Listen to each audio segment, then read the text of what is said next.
Good evening and welcome to the August 16th meeting of the Zoning Board of Appeals. I'll forego the normal introduction for right now because 6 o'clock open meeting agenda.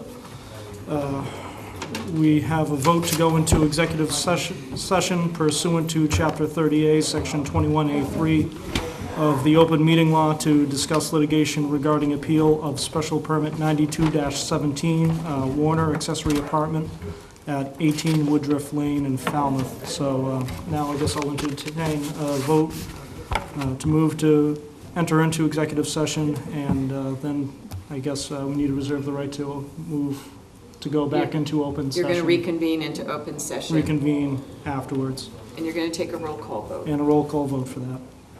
And that roll call vote has to be. You need a motion. But we need a motion in order to move in. I'll move that we go into executive session. Second it. Okay. It's made by Ken and second by Ed, so all those in favor? Aye. Or, I'm sorry. I, then roll call. Jerry Pacama's vote to go into executive session. I, Ken Foreman, vote to go into executive session. Terrence Hurry, aye. Kim Beelen, aye. Kim Billy, aye. Paul I mean, Murphy. Ed Van Kuren, aye. Paul Murphy, aye. Robert Dugan, aye. All right, we'll wait for Can you Sari change to close the door.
Back into open meeting after executive session.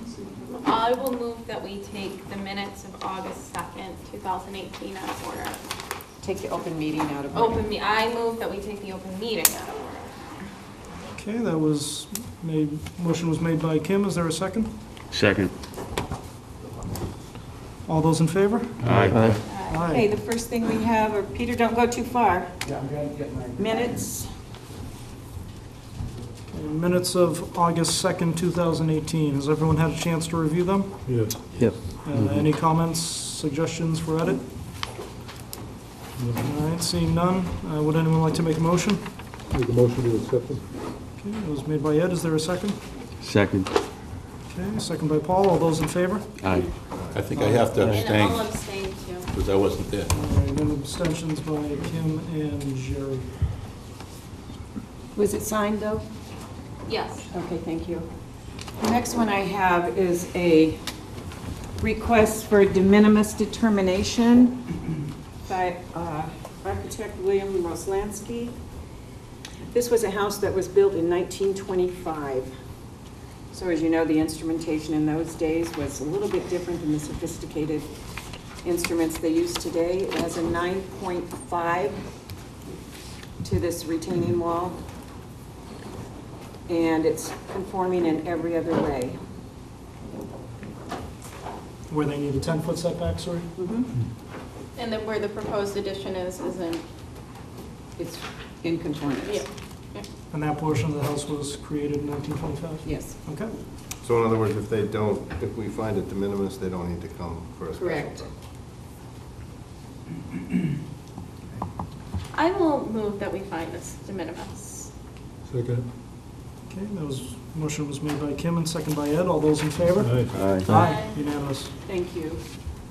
Kim and Ed, let me document that because I'll do this before I get the minutes. Third item on the agenda for open meeting is board review and possible vote on draft decision for 90-17 Helma Circle LLC. Let me pass this out. This is open meeting, so it's closed to public comment. I sent you guys the drafts. I did speak with Attorney Freeman because there's a couple points that we're off on that the board's going to have to make the determination. Who are the voting members? I forget. Do we have the plans? The plan has not changed yet. That's part of the determination. And Oh. TJ, I'm going to pass that to Ken. You want- I already have it. I have it. Yeah, I got it. Just a second. If you look in the document, I think Peter and I have agreed to everything except on page 7 where it's bold. And then a couple of the waivers.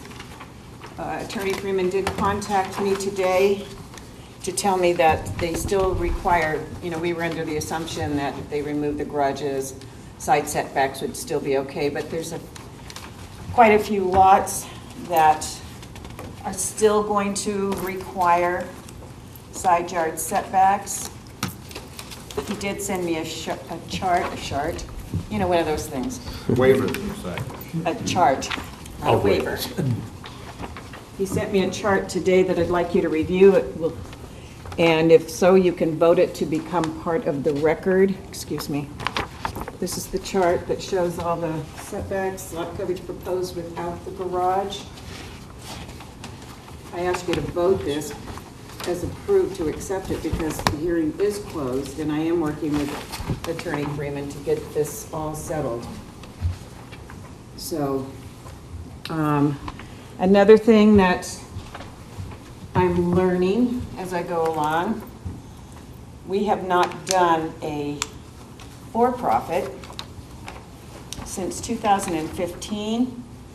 So this is my first time dealing with Mass Housing's deed restriction. And there are several things in here that I had to change in the decision as far as the subsidizing agency versus the Board of Appeals. Especially the one that I'm really having issue with is the one that Peter and I briefly discussed, that it's kind of crazy to me that the decision, in lieu of sale to an eligible purchaser, the monitoring agreement or the municipality or designate shall also have the right to purchase the property at maximum resale Where are you? price.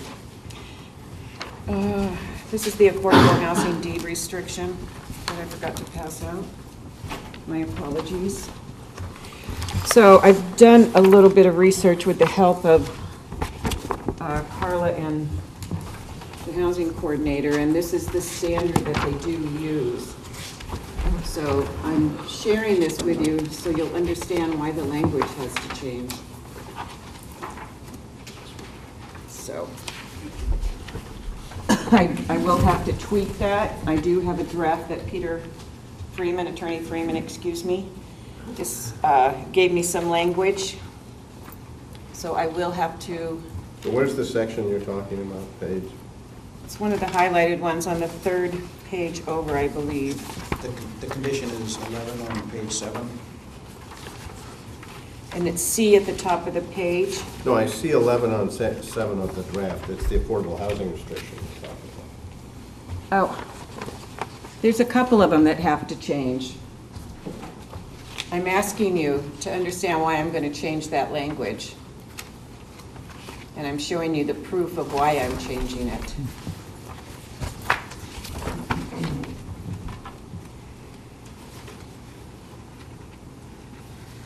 And Saria, you said this is all standard language from Mass Housing? From Mass Housing, they're the subsidizing, I can't talk tonight. They're the subsidizing agency.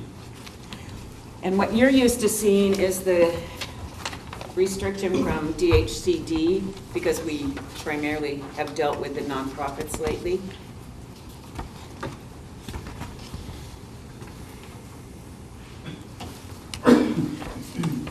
So if you understand why I'm changing that language, and Attorney Freeman has given me some of that, of course, it'll be sent to you again for review, but I don't have time to sit I suggested to Attorney Freeman that I may have to sit with town council, but what little research I've done with the help of Ms. Ferroni has led me to believe that, no offense, Peter, but he's right. Doesn't offend me that I'm right. Yeah, I know. Happens now and then. Not that, it's the fact that I doubted it. That's okay. On behalf of the board. So the main issues are the bold issues that you see in your document and the waivers based on the chart that you have.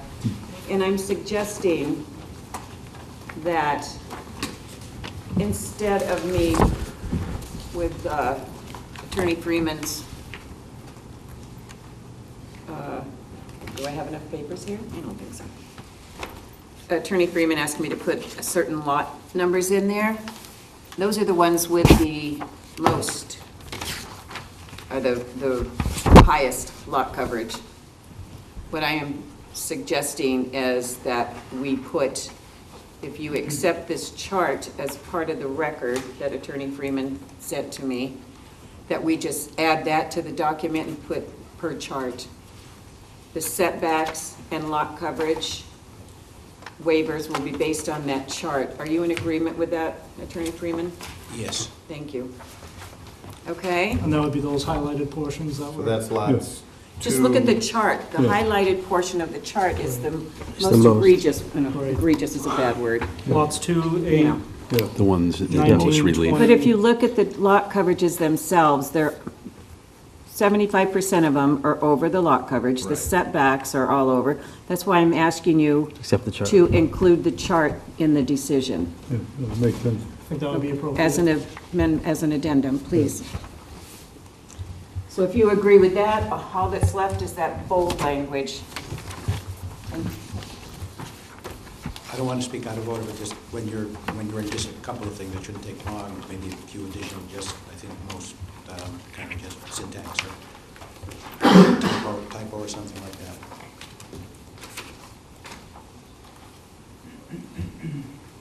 So Sheree, on this chart, the numbers at the bottom of the chart,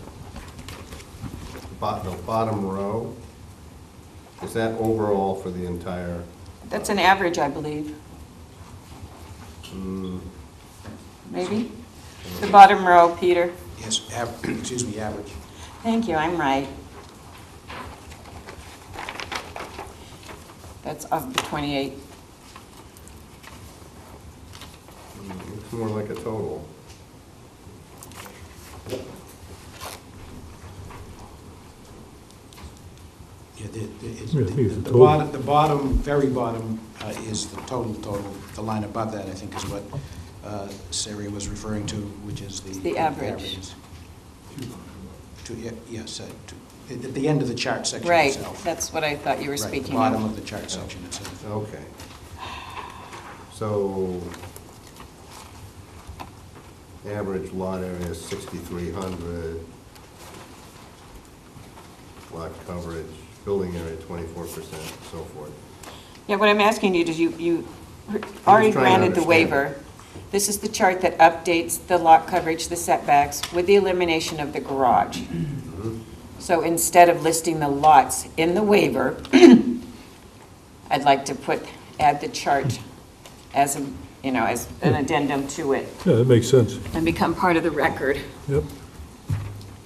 That would be fine. I think there should be a label on that row that says Average. average, I'm sure that could be done. and on the very bottom row, it should say total. Total. Well, that's the right-of-way at the very bottom, am I No, right? the very bottom is. No, the bold at the bottom. Okay, Attorney Freeman just agreed to that. Yep. So,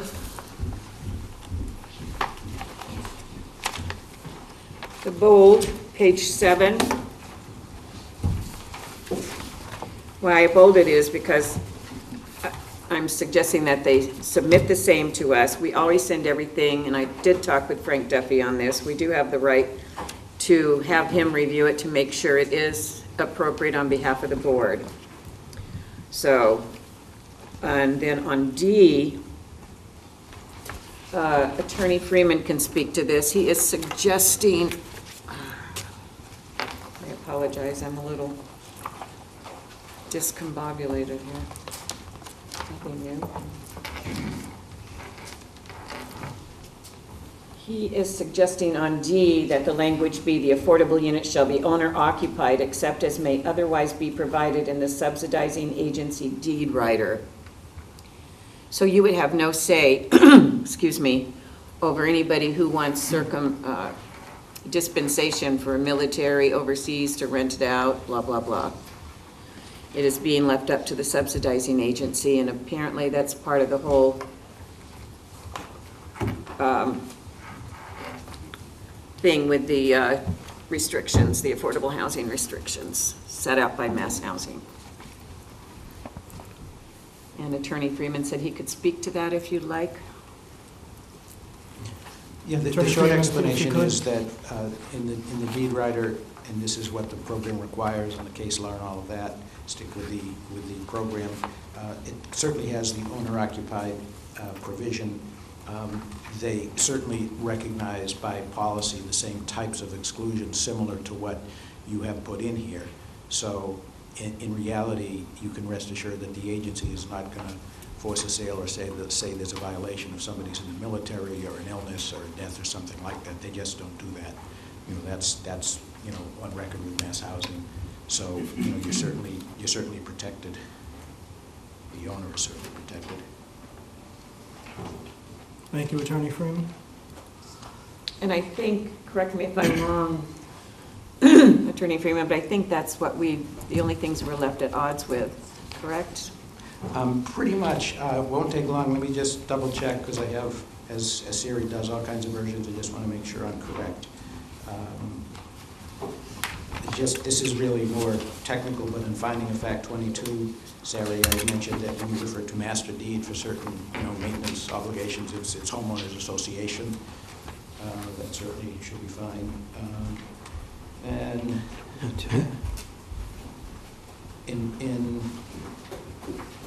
condition 7, I think earlier there'd been a finding of fact where we had to do a residential lot.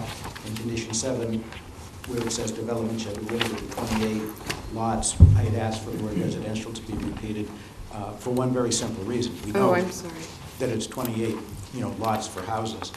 But because of the requirement that is now in here on the open space, 4,000 square feet, at the, which we appreciate what is put in there, at the applicant's discretion as to location, I gave a little, like a chalk, a plan to Sari today. The best place for it to be, which I know we put in with our final plan approval, the best place for it to be is really a little less than half of Lot 14. Lot 14 is one of the larger lots, and so if you take away, I think it's over 9,000 square feet. So the best place for it, there's already some drainage underground and all that, so it's going to have an easement, but the open area there is the best place for it, pure and simple. So we don't want to get unintentionally hamstrung that when we submit final plans, it shows that that particular lot would be divided a bit to create not another lot for sale, but the recreation or the play area lot. That's the reason for that, so we don't have a misunderstanding when we submit the final plans. Is that through an easement? I'm sorry? Would that be through an easement or something We like prefer that? that it be an actual lot, only because of Okay. liability questions with the owner. As you can imagine, if there's, it's one thing that there'll be a play area there, which we accept, but liability reasons. So it's best. And again, it is, the calculations are there. That's another benefit of the chart. As I said, it was over, I think it was 9,230. So by subtracting 4,000 feet, it would still be a lot over 5,000 square feet. So that's something which would be great to correct. Also on, Where is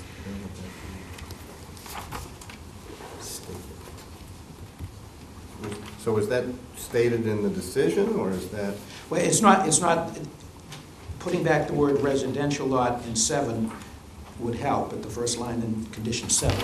It would be additional sentence or so that Sari and I have not drafted yet, but that would be, one place that it could go in there.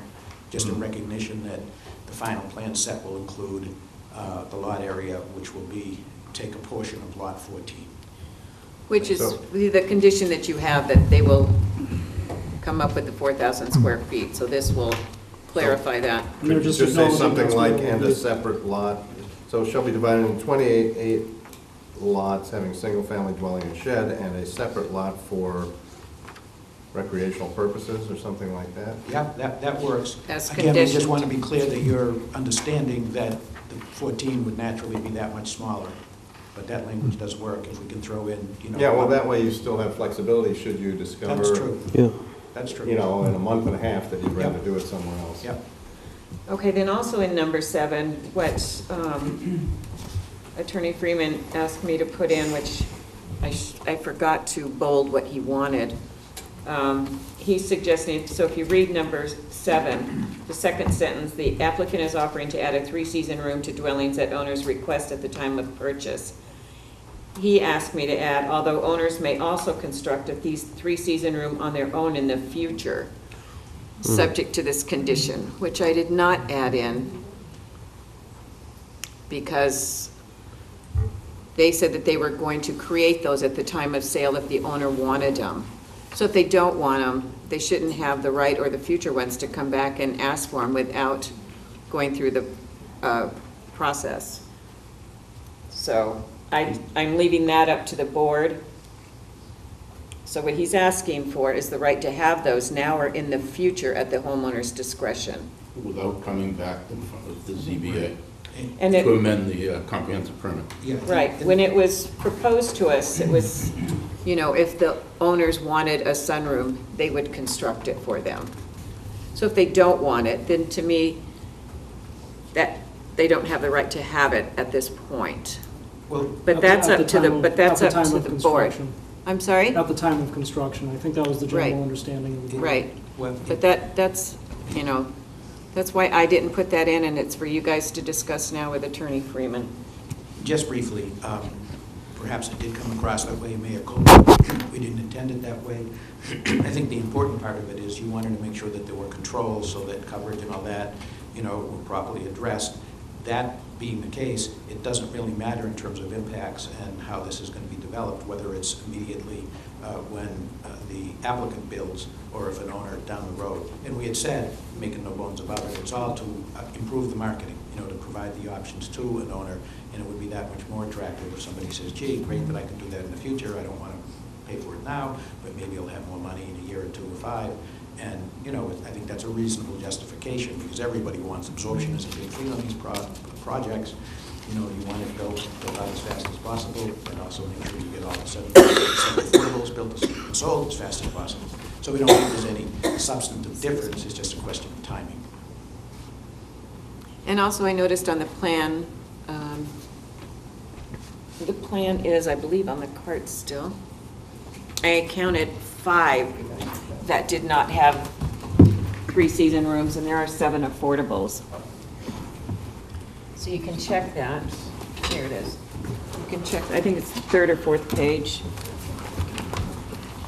So there's a little bit of discrepancy, which may affect, again, the lot coverage So seasonal calculations. units, conceptual, would have to still meet the setbacks and everything else. I can't hear you, I'm sorry. Yes, they have to meet the setback, absolutely. The seasonal units would still have to meet our setbacks. The ones that they opt to do it in 2 or 3 years. Not according to the plan and according to what Attorney Freeman's saying, no. What we're saying is, and is consistent with the chart and with the plans, is that we've taken into account the setbacks and what we're listing in the chart. And so regardless of when the 3-season room is built, it has to comply with all of these setbacks that we say we're living with. Of the chart. Yes. Okay, I don't have the chart. in front of me. I And we had wasn't- submitted, this is really, well, be considered like a chart, you know, it's not new evidence. We had submitted it before, it just eliminated the garage, it's something. You have the that's away. chart in front of you. But is there a condition that specifically addresses that? I'm sorry. He's asking me to put that in there, and Inside. I So did. basically, it should reference this chart and say something like 3-season rooms. Did you count the lots to see how many have the 3-season rooms? Well, where, is that indicated on here? It's not. Look at the plan, Oh, on the please. plan. Maybe we could indicate it on the chart. I don't think I object, I mean, by saying in here that it's, you know, three-season room, subject to the conditions of this permit, the conditions of the permit includes all those things already. Is that these little hatch things? I think so. I think what he said made sense.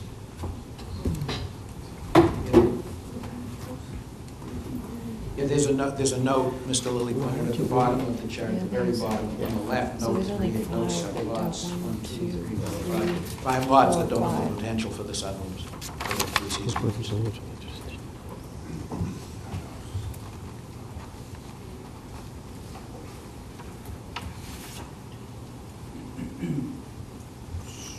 So do any of the affordables have the right to have three-season rooms? I guess That's the way I wrote it.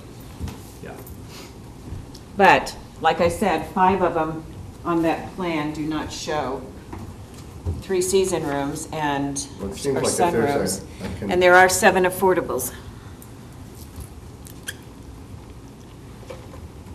Yeah, I think it's important to iron it out and to have this issue clarified, because 10 years from now, when none of us are on this board, new building inspector, someone's gonna come in and want an addition. Building inspector's gonna have no idea what setbacks to apply.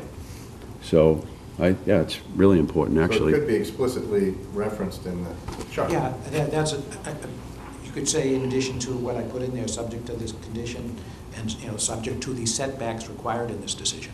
What Yeah. I'm asking is the inequity between the 5 versus the 7 and the condition that states all homeowners would have the option.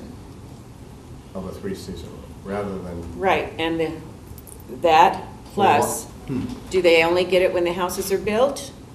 Or can they have it down the road without any approval? Of course, if they change that size, they would have to come back here. And not many of them could, because look at your lot coverage already. Well, you could also say consistent with the chart. That's another good thing of the chart, because saying consistent with the chart shows you that there are some lots that can't do it, so it doesn't create the impression that. Yeah, we're talking down the road when somebody really I doesn't know, pay but I mean, that's attention. still, well, I know, but building inspectors would look at a decision, and the chart is very simple to pull out.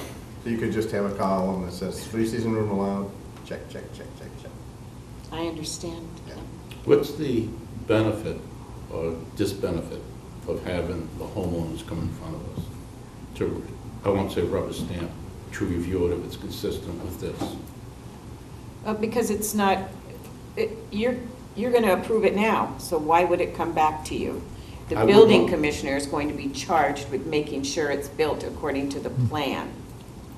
In the future too, if they wanted to. Yeah.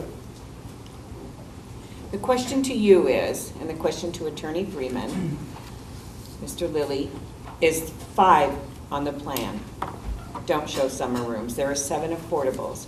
You stated at the hearing that the affordables don't get a summer room, or a three-season room, excuse me. I wrote the condition to where everybody would have the option.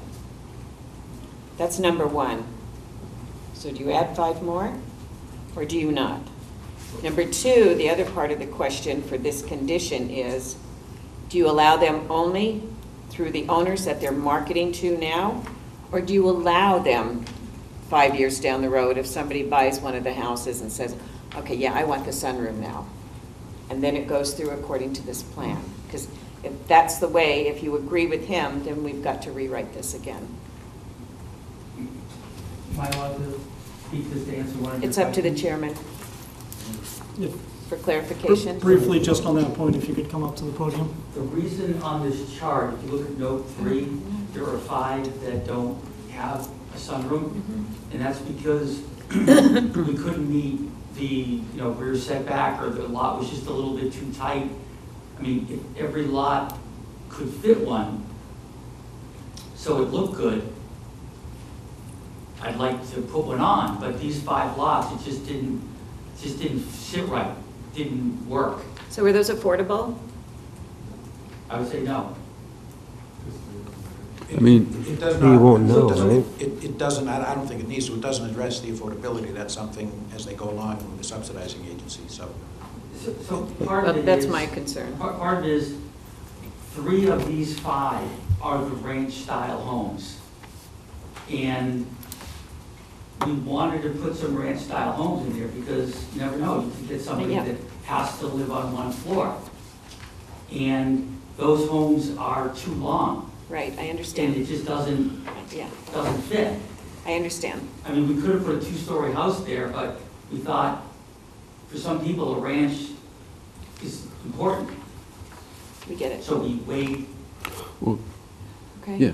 Well, how about, I mean, maybe I'm missing the point, but how about not getting into the weeds on this at all? Approve this thing, and then when somebody wants to put a sunroom on or some type of addition on, they come back before the board and we make a determination as to whether it's significant. Isn't that what we usually do on a 40B? They're asking you to approve these now, and if they want to Yeah, but construct them like- in the future, then the ZBA would not have any control, but they would have to be built according to this plan, as long as the building commissioner sees that and not just the decision that's allowing it. or they couldn't build it bigger. They- You know, that's the size of it. As I say, the real. But then let's again, say, you won't be I understand around in what Mr. 5 Murphy's years to saying, make and sure of that's, it, you know, so that's what the offering- concern Yeah, is. Right, that's often indeed the process. In this case, as we said, making no bones about it, I mean, it is a marketing thing. If somebody doesn't want it now, but they may say, yeah, I'll still make the purchase because, you know, I have the option in the future. It's just something this board has never done Oh, before. I understand, I'm just filling in again, you know, our Yeah. reasoning, that's all. Yeah, I mean, I just think we're building a rocket. Who cares? They want one, they don't want one. 2, 3, 4, 5 years down the road, the applicant decides he wants a porch, and he comes back to the board and we make a determination as to whether or not it's significant. Isn't that the process on a 40B? Yeah, and Yeah. substantial change request. Yeah, right, that's what I was referring to. So like, who cares? There may be other requests outside of these But they can't do screened much porches. because of the lot coverage. No, I realize that, but there could be other requests outside of just a screened porch. Could be any number of things, a bathroom, whatever. Accessory apartment? Yeah, so, I'm just saying, like, just forget about it, like, why complicate it? There's a process for it already in place under the law. That's my opinion, but I mean, I don't care what the board wants to do, I'm just saying, you know, it's how I I, think the only question that we have is And because. Mr. Lilly, you do have to go up to the microphone, please. The only question, if there's another process, that, I'm fine with that, Yeah. just because this has its own special zoning to get this approved, if somebody comes back in 5 years and wants to do it, I mean, it's not allowed under the zoning, but it would be allowed because it was part of this chart and the plan that shows it. When Yeah. the thing was approved, if we can do Yeah, that, I mean, then that's fine. I don't know, Yeah, I but think then it's we would get- unnecessary. The good thing is that, you know, I agree with you, Paul, because then we probably see some kind of a plan. Yeah. A particular sunroom that was gonna go up there, because it Yeah. might be, who knows? Yeah, So they like, come to I'm us just, and- Well, the thing is- rhetorically, what does the developer care? You'll be in St. Martin, and what do you care what, I'm just being funny, but, you know, what do you care later on down the line? The sole reason is because it would help at least a little bit to make sales easier, because somebody, that's all, you know. Yeah, I it's mean, very That's what direct, I'm saying, the factual. initial sales, if they want it, they get it. Yeah. If they don't, then they have to come back to this Well, it board. says in the agreement that they would get it, subject to review. Why not subject to review? Because if you look at these lots, this board's not gonna be here in 5 years, most likely. So when you get somebody new who's not familiar with this, you look at it and say, there's no way, and there's no way, Ladies, based on the setbacks and the lot coverage, that they'd be allowed to have it. Well, it's assuming, I'm sorry, we're the only ones gonna be smart enough, I mean, we have records, that's what records are for. And people will come It and look at, and depends- it shame on our depends- future board members It if depends they on the miss it. wording. I just think it's silly to add in this regulation or this condition that says that, oh, wait a minute, oh, wait, looks like I can have a screened porch. Okay, perfect, like, okay, but you can't have a bathroom? Okay, I mean, like, just forget about it. And that's another thing, the terminology. We've used 3 Yeah. different terminologies. I don't think, it's- Three-season room is habitable. Sunroom, well, sunroom's really, I lived in my sunroom for a while, so. Screen porch is not habitable. So make a determination of what they actually are. Are they 3-season with windows? Are they a screen porch? I think they were proposing 3-season. I think it's sunroom, am I right? Yes, I mean, we're assuming it's windows, closed Yeah. in. Could be heated. could be heated. That's 3 It's seasons, right? habitable space, It's habitable, but not necessarily a bedroom. right, whereas green porch is not. Right. So we gotta make sure we get the right terminology. It's Oh, a it would be habitable, but no question, but. I think I have certainly if you sunroom in want- there, don't I? I'm sorry? I think I have sunroom in there, don't I? I think you're stuck with the three-season room. Oh, I did. We're going to put a provision in for Condition 7 bathrooms has and... 3 seasons. I agree I'm being exactly funny. that it cannot be anything but that three-season room, and it's not a bedroom. You know, I mean, we know that, and that's Yeah. fine to add that. Well, therein lies another problem. How in the future, are they gonna marry it into the house? It has to be through something that more than a 3/6 door, because if it's a 3/6 door, All then the it sunrooms are- can be considered a bedroom possibly, under the CMRs. All the sunrooms are located off the double door of the dining room. So it is a double door. It's like a slider There's type another thing, yeah. Yeah. thing. That's where they all are, off the dining room. So we might have to add a little bit more. Yeah, no, If I you mean, say again, cannot be a bedroom, doesn't that handle it? yeah, It's not a bedroom. right. If it needs after tonight, that's fine. I'm sure Sarah and I can do it, that it couldn't be under. I think if we just clean up that language a little Yeah. bit, if the board agrees to allow these to go forward now without Yeah. anything else, because I don't remember seeing floor plans of the three-season room, but No, that doesn't mean There they're weren't. not there. I don't think there were. I don't know. The only thing is, is the footprint, which you indicated Right. in this condition. See, I think we're complicating this. Here we go, back and forth. It's this, it's that. What about a mudroom? It's smaller than a screen porch. Got to send them back here for a mudroom, but not a screen porch. Like, forget it.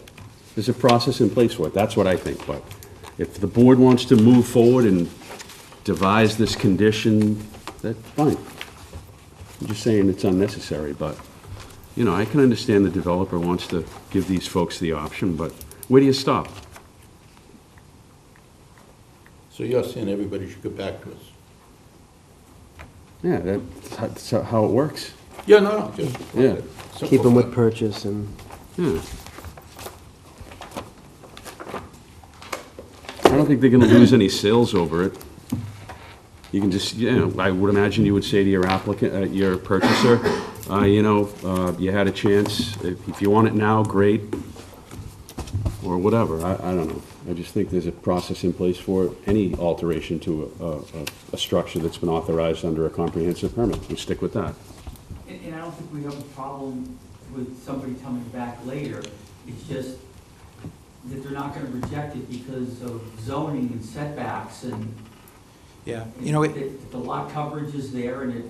Mr. Well, Libby, you if really that's have to the get up pleasure- if that's for the people pleasure on of- TV. Oh. if to that's hear the you. pleasure of the board, we can still work on it, but it could be just to give an indication to future people looking that if the owner wants to do it in the future, we'll keep it that the developer can do it now, but we can add language that says if the owner wants to do it in the future, they can come to the zoning board and request a change pursuant to the 760 CMR. That shows that it was contemplated that people would be back. And the it's, decision, right.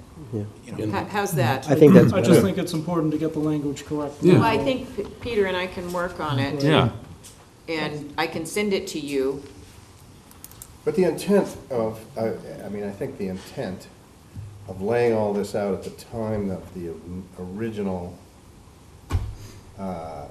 proposal was to say, okay, but this is setting a limit. We're not going to go beyond this, right? Well, I think that's what he's saying. Yeah.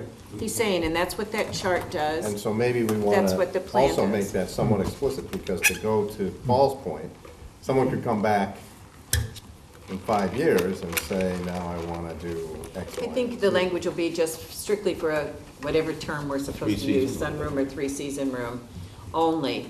And, that's determinative. Anybody, I think there's only 3 or 4 lots there that may be able to have any addition, and those are the bigger lots at the curve. Yeah. So, zoning does regulate the rest of it, so if we be specific about the chart, about the plans now, and that language that somebody just said, Peter, was it you? I'm sorry. I Yeah, can't subject to remember. the Um, change process under 760 CMR, yeah. Right. Yeah. Then is the board agreeable to that? And we can send you that language. I'm not. I just don't think that we should be involved in their marketing. Accommodating, I mean, that's my thought on it, but I mean, I wish them every success in the world, but there's a process in place for any alteration to these structures. If you follow it, that's fine. I mean, we're drilling down on, giving the potential buyers options for sunrooms, who cares? Understood. The only thing is, because I don't want it to look like we're sounding petty, but this is one thing that had been addressed, from the beginning, and the board certainly, had the time to contemplate and all that, so, but that's it. I don't want to beat a dead horse. Yeah. And Paul, I understand where you're coming from, I just think it's important to get the language Yeah. correct. And I think Peter alluded to it when you quoted that regulation. Yeah. I think I Sarah. thought that was pretty good. And I see where I did leave out some of those 28 residential lots. I'll have to go back through there. Sorry about that. Yeah, again, we I'm can work rushing. together with certain word search, et cetera, so Yeah. we can do that. Yeah, I'm really good at that stuff. The other thing that you had mentioned, I think, and I don't know if I think you have another version that I hadn't seen, but there are a few places, condition 11, the business about the subsidizing agency documents. If you change it, so, as you already said about the deed rider with the option to purchase, and you mentioned the business about the future, exceptions about owner-occupied.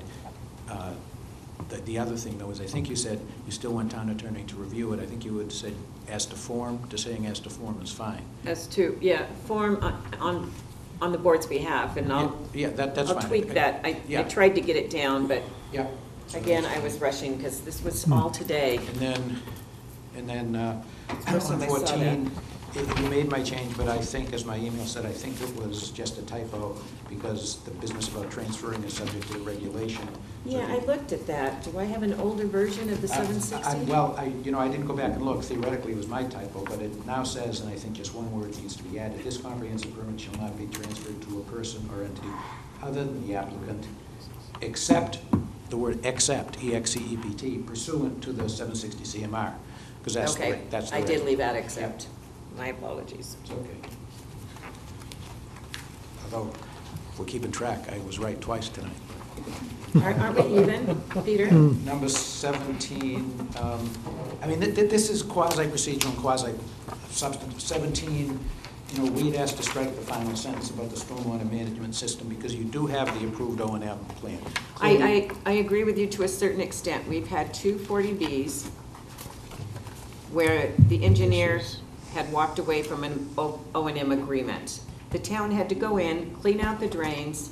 I had to get a hold of the developer, have them get another engineer. So this was put in to protect everything. And it's been in each one since then. Here's my So it thought. allowed us to go in and, There's already a condition On about private an property. easement from the get-go to the town departments or the town related to water and sewer utilities, which is more typical. We're fine with that.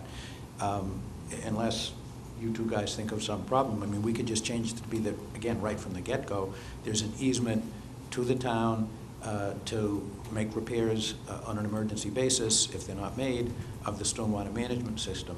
And beyond that, it's already would be a violation if it's not done, so enforcement still could prevail. We were just concerned about some, future standard, and technically as a HOA, it wouldn't be the then applicant at that again, we point. need to tweak that language. Yeah, so to if you and I can include tweak- that it is if you and an I- easement through the town. Yeah, so if that's agreeable, you and I can tweak that. And the homeowners association is responsible there and after. Right. Could Okay. I ask a question? Why is it the Board of Health and not the DPW for stormwater regulations? Excessive stormwater could be That was held. something that they determined before, and that's something that we Okay, so followed, it's so, stormwater, yeah.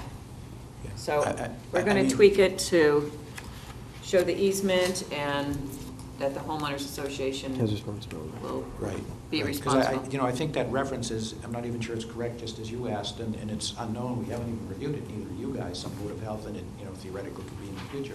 But by doing what we just said, it clearly gives the town the right to do it. Right. And that's what you're concerned about, and so All right. we'll work on that. Let's move along. Yeah, just about done. The others on the submitting the plans, that's okay.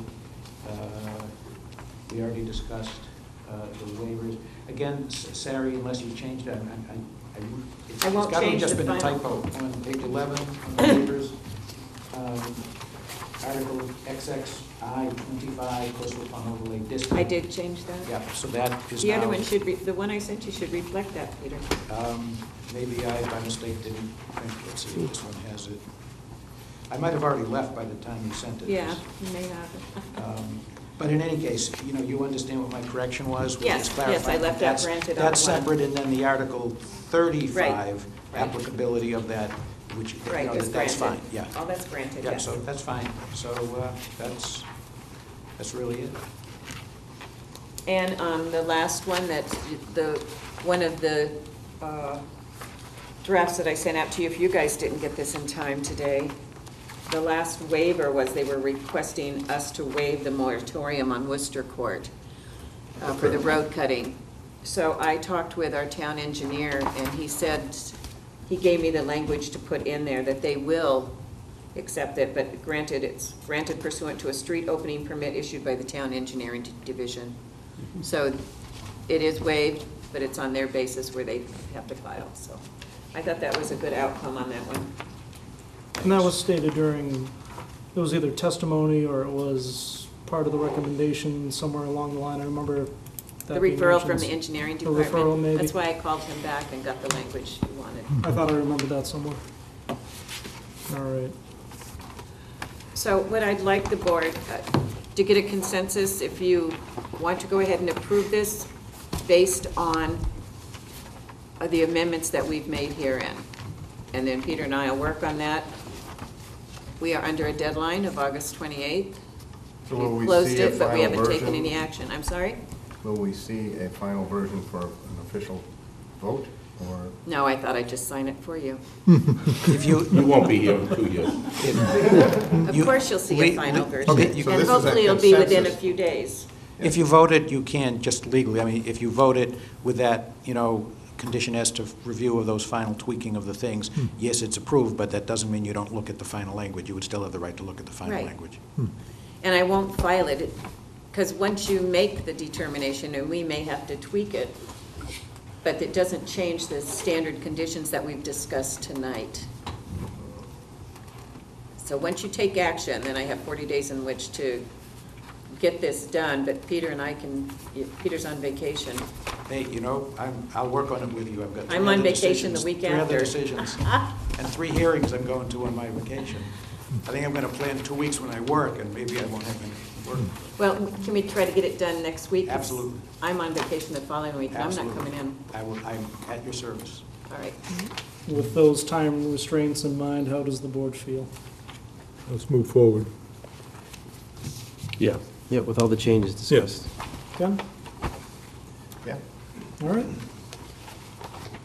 Do we need a formal motion, Suri, or? You need to make a vote based on the amendments that were made tonight, and we've got the understanding, the clear picture of how exactly you want it. So you can take it with the amendments, and you will see a clean copy. Okay. Who would like to make that motion? It has to be the 4 voting members, right? Yes, it has to be one of the 5 voting members, which would be Mr. Foreman, Mr. Hurry, Mr. Van Kuren, Mr. Murphy, and Mr. Dugan. Don't everyone jump at once. Well, Yeah. motion to approve based on the amendments that we discussed tonight, Second. including the chart. All right. Motion was made by Bob, second by Paul. All those in favor? Aye. Aye. Aye. Thank you very much. Thank you very much. Thank you, Attorney Freeman. Moving Have fun along. tomorrow night, Peter. 5 to go. The fireworks, aren't you going? I may be over there. Oh, can we all go? Just got invited on a boat ride. Nice. Open meeting minutes? All right. Moving along, board updates, open meeting? Anything? Oh, I noticed not to jump ahead, the procedural rules and policies, which I have had on my to-do list forever, and I just completely forgot about that. And then I saw it tonight, and I said, oh, that's on my to-do list. So So Rick could do it during her. I'm job. trying to, I'm starting to slow down, so I'll be able to. Oh, good. And do the administrative approval. All right, and future agenda items, I do see we have another joint meeting with the planning board on August 28th, so please have that on everyone's Please. radar. That's important. And there's also a new date announced, September 27th. September 27th, is it not? Yes, September 27th. Yes, I'll let you know that night, August 28th, it is a 40B. So it will be the only hearing that night, okay? I promise. I promise. Does Bob want to give an update? So please look at your schedules to see if we can get a quorum for that. Does Bob want to give an update on the working group? It's not on the, under board updates. Yeah, Not well, on the board updates? well, all we basically did is we met again for our final meeting and just tweaked the changes that I guess everyone did discuss before to the bylaw for the accessory apartments. Basically, everything's the same as what we discussed at that Yeah. joint meeting. Okay. So I think that does it for future agenda items. And Now you can go into public hearings. now, all right, and thank you everyone for bearing with us. I know took some things out of order and we're starting probably a little later than you anticipated. I'll just briefly introduce the board. Since I didn't do that yet, we had an executive session at 6 o'clock.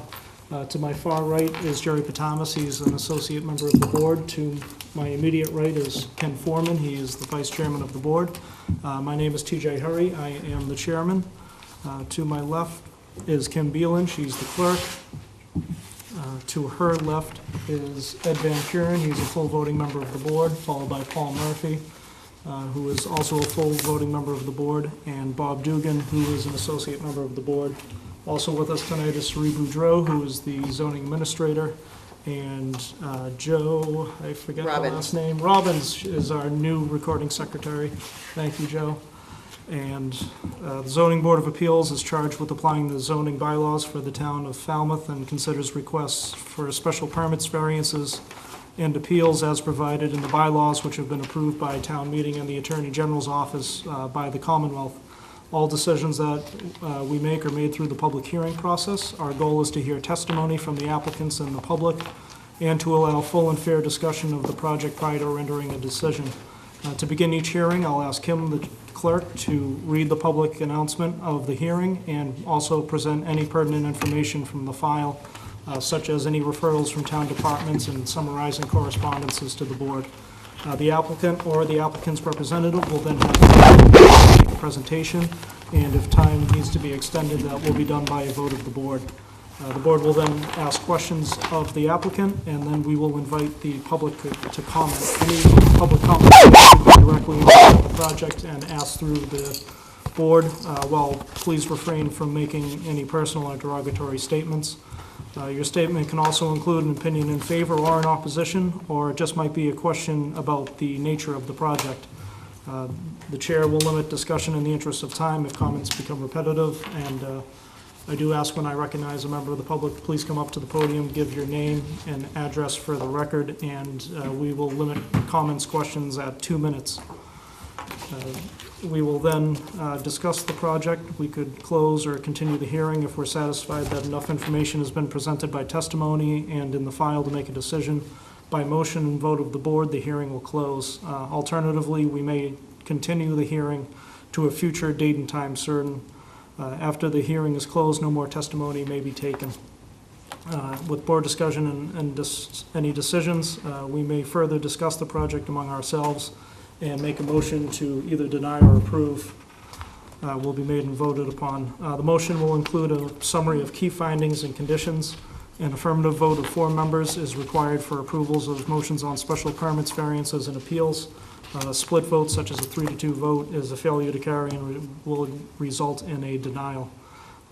Under Massachusetts general law, if a special permit is denied, the applicant cannot return to the board for 2 years unless the project is substantially different. So as I stated, we did have an executive session. After that, we did move to take things out of order. We addressed our open meeting items, so now we have our list of new hearings. There are 5 new hearings on for tonight, so we will start with application 53-18 O'Donnell, 95 Grand Ave in Falmouth. Special permit to construct an addition to the second floor and front porch. Being all persons deemed affected by the Board of Appeals under Section 11 of Chapter 48 of the Massachusetts General Laws, you are hereby notified that Robert and Anna Marie O'Donnell of Marlborough, Massachusetts, applied to the Zoning Board of Appeals for a special permit pursuant to Sections 240-3C and 240-69E of the Code of Falmouth to construct a porch addition and an addition to the second floor of the pre-existing non-conforming single-family dwelling exceeding 20% lot coverage by structures on subject property known as 95 Grand Avenue, Falmouth, Massachusetts. For referrals, for engineering, it was the standard comment, the project must not direct any stormwater runoff to public property, abutters or rights of way. We recommend adding dry wells, rain garden, or other stormwater measure for the roof. Assessors, it notes that it includes lots 1 and 38. The fire department had no comment. Planning had no comment. Water noted not applicable. Health on sewer, no health implications, Title V. Okay. For the No applicant. correspondence? I'm sorry, sir? No correspondence? Oh, I don't think there was, I can't remember. there was, no. Okay, thank you. All right. And for the applicant. Good evening, Mr. Chairman, members of the board. For the record, my name is Kevin Clower. I'm an attorney with Ahmed Clower Law Firm here in Falmouth, and I represent the applicants, Bob and Anna Marie O'Donnell, the owners of 95 Grand Avenue. They're seeking permission to renovate the existing single-family dwelling. The property is located in the heart of Falmouth Heights on a lot size of just over 7,500 square feet. It's located in the residential C zoning district. The applicants have owned this property for almost 20 years, and they're seeking to make changes to it as they're in the process of making this their full-time residence. And they're finding that the present footprint and layout are inadequate for their needs. It's really a cottage right now, and it needs to become a house. The existing conditions are such that it's a 2-story dwelling with a detached garage with a total footprint of 1,399 square feet. It's non-conforming as to front yard setback to Montgomery Court, being 10 feet 2 inches where 25 is required, and Grand Avenue being 8.5 feet where 25 is required. The side yard setback to the west is also non-conforming, being 5.5 feet where 10 is required. The present lot coverage by structures is 18.6%, and the ridge height of the existing house is 25 feet 8 inches. The applicant is proposing a second floor addition, which will add floor space to expand the living area, and it's almost entirely within the existing footprint. Included as part of these renovations is a change to the porch on the east side and new steps and a landing on the west side. The bedrooms will increase from 3 to 4. That is a result of the property being on the Little Pond sewer service area, which allows for that expansion. The result of these renovations are no change to the existing nonconformities, no new nonconformities. The lot coverage will increase to 21.9%, which is over the 20% allowed by right, but well within the range allowed by special permit of this board. Due to the existing nonconformities and the increase in lot coverage, this does require a special permit under both sections 243C and 240-69E. 243C states that pre-existing non-conforming structures may be changed by special permit of this board, provided that they are not substantially more detrimental than what presently exists. The board is asked to consider the standards of 240-216 and whether or not that alteration creates any new dimensional nonconformities, impairs views of vistas, or unreasonably conforms with the average dimensions in the neighborhood. What the applicant has proposed has no impact on the existing nonconformities, does not create any new dimensional nonconformities, does not impact views of vistas, and as we will discuss, it does reasonably conform to the average dimensions in the neighborhood. Section 240-69E states that the board should consider the size and height of the structure in relation to the average size and height of structures in the neighborhood. You should consider the effect of shadows on adjacent properties, the impacts on views and vistas from public ways, and the effect of nitrogen on coastal embayments. Views and vistas, this will be a visible project. However, it's not going to be considerably more so than it is today. The proposed ridge height of 24 feet 4 inches is almost a foot and a half lower than the present ridge height. The size and, as to the size and height, we did submit a table with the application, giving the lot size, structure size, footprint, and gross building area for 51 homes within a 300-foot radius of this property. Of those 51 homes, 24 have a larger footprint, 37 have a greater gross building area. The average footprint of those homes is just over 1,800 square feet. The proposal has 1,652, almost 200 square feet less than what is the average. The average gross building area of those homes is over 2,800 square feet. It's 2,858 to be exact. The proposed has a gross building area of 2,058, 800 below the average. The average lot coverage for those homes is 31%. We're proposing 21.9%. And as to nitrogen, there is no effect on the Little Pond. There is no effect on the coastal embankment due to the property being on the Little Pond sewer service area. Given these reasons and given these considerations, I'd ask that you grant the special permit, but I'd be happy to address any questions that the board may have at this time. Thank you. We'll start with Bob. Do you want to start us off? No questions. I have no questions. No questions? Kim, I bet you might have a question or I two. do have questions. No shed, no proposed shed? No, they're keeping the garage, so there's no need for a shed at this point, and to the extent they ever sought one, it would require a modification of the special permit. And there's no basement on the property? There is,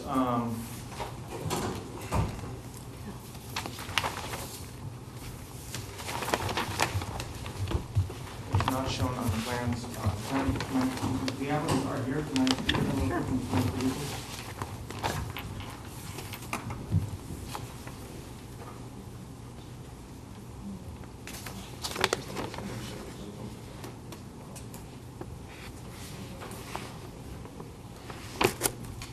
There is a basement. It is an unfinished basement located primarily under the original portion of the house. There was a crawl space under the addition portion of the house, So it's and that would remain unfinished, of course. unfinished to remain.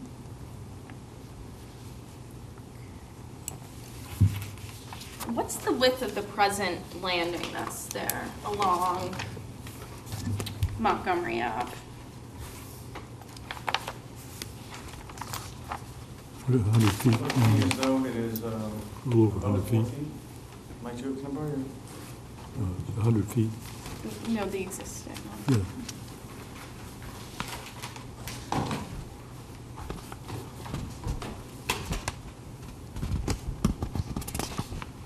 Oh, it sounded like you said lot line. Just over 4 feet. 4 feet. And what's the width of the proposed? The width of the proposed is also 4 feet. It's the same width, same proposed. Oh, length, I'm sorry. Oh, the Length. length? Yeah, we were referring to two different things. About 25. 30, I'm sorry, 30. Scaling is not my forte. Okay.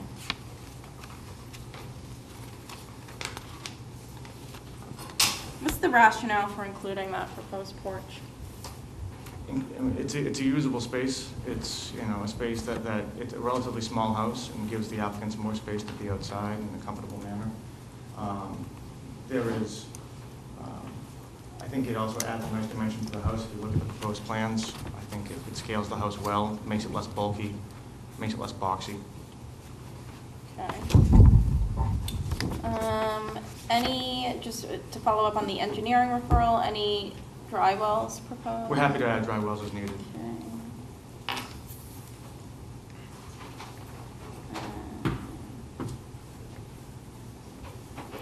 Okay, that's all I had for now.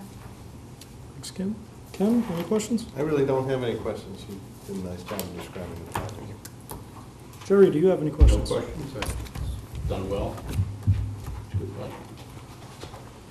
Attorney Clower, I do have a question about, just inquiring about the Title V or sewer. Is it hooked up to the sewer yet? It's on sewer, yes. It is It already? is hooked up, Okay, which I think was noted on the health referral.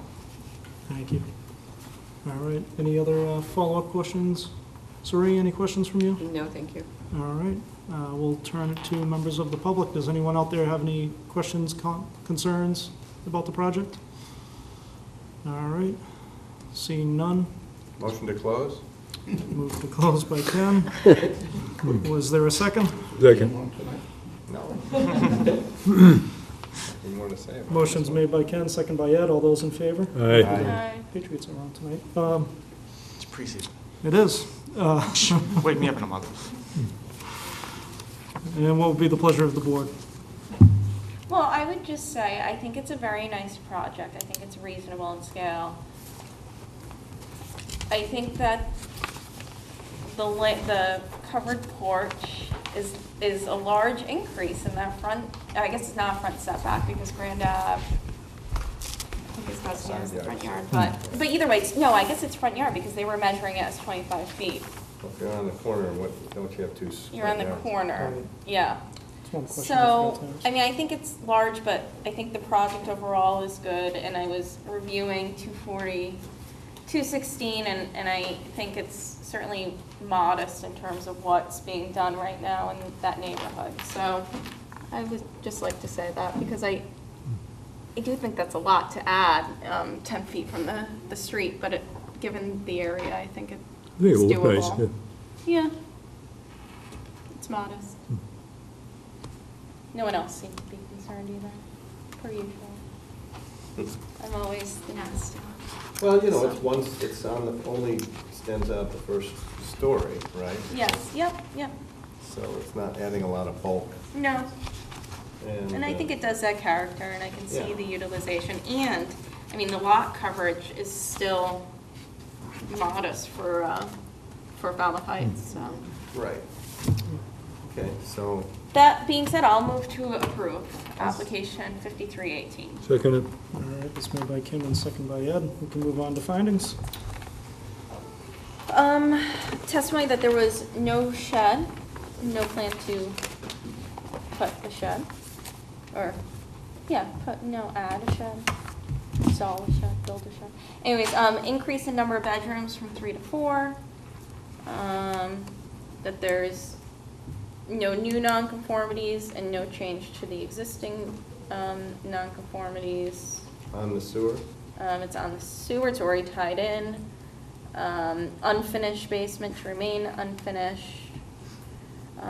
Testimony that the applicant is amenable to adding dry wells, 240, 216. Is that everything? Not more detrimental, Not did more you say? detrimental. That's it. It's a modest increase in lot coverage. Yeah, I do think it's, Yeah, put maybe we, minimum. just There's the. actually, according to the testimony, right, a reduction in ridge height. That's, Oh, I didn't did I catch hear that correct? The addition ridge height will be lower than the existing, but it's not a reduction necessarily. Oh. Still worth Can we noting. just add something that No. the front porch will increase the utilization of the property for the applicant? There was testimony to that effect.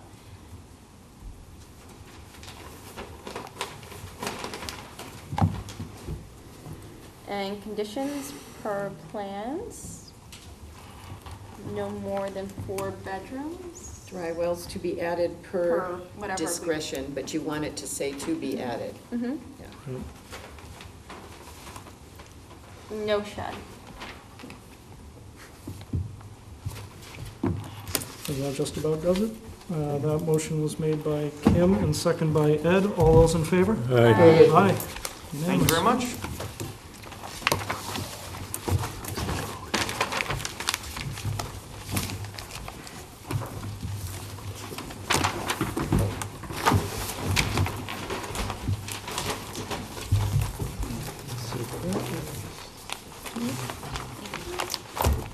Which one's that? McDermott. Up next, we have application 55-18, McDermott, 42 Tower House Road in Falmouth. And we'll give Kim just a second. It's a little tight back here. It is. Yeah. Yeah. For those who don't know, we have a new desk to work with up here, and space is a little tighter than usual, so.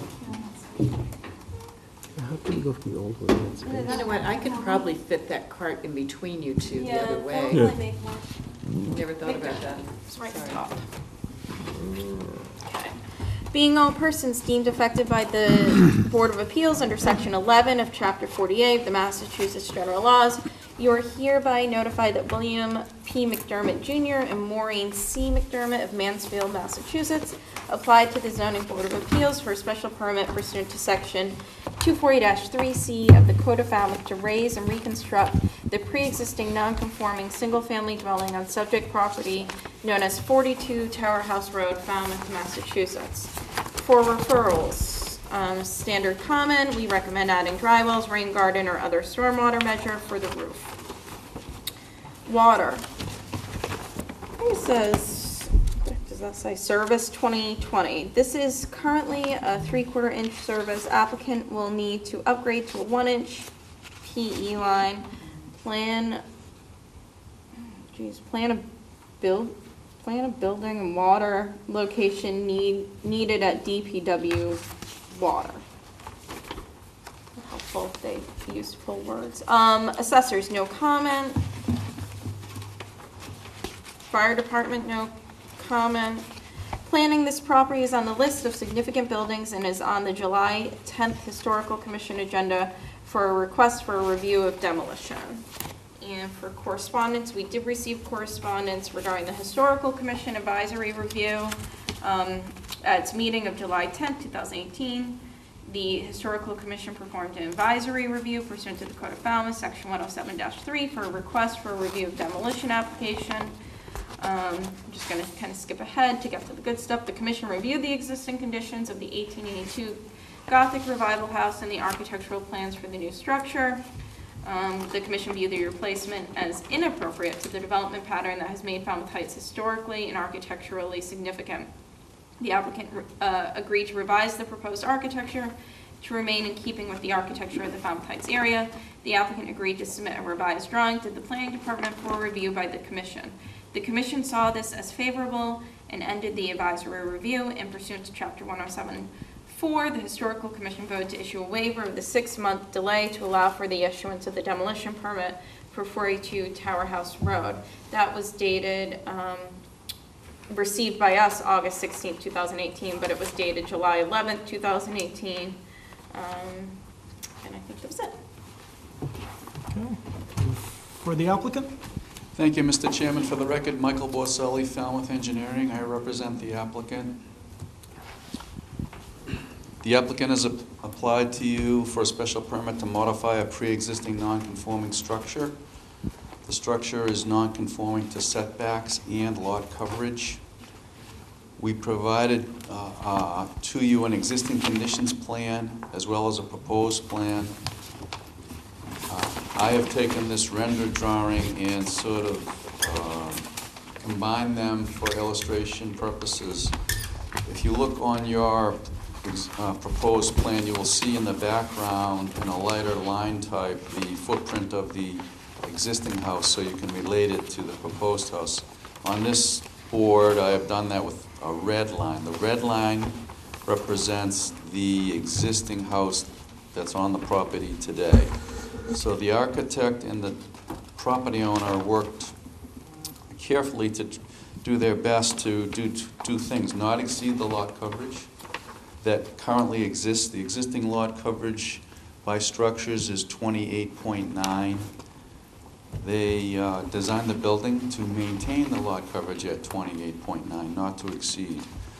The actual lot area of the lot is just under 4,000 square feet, as is pretty common in the Heights area. The lot is very small by today's standards. If you look on this drawing, for the most part, the footprint is effectively the same. The new building slightly projects out at the rear in a 5-foot by 6-foot projection.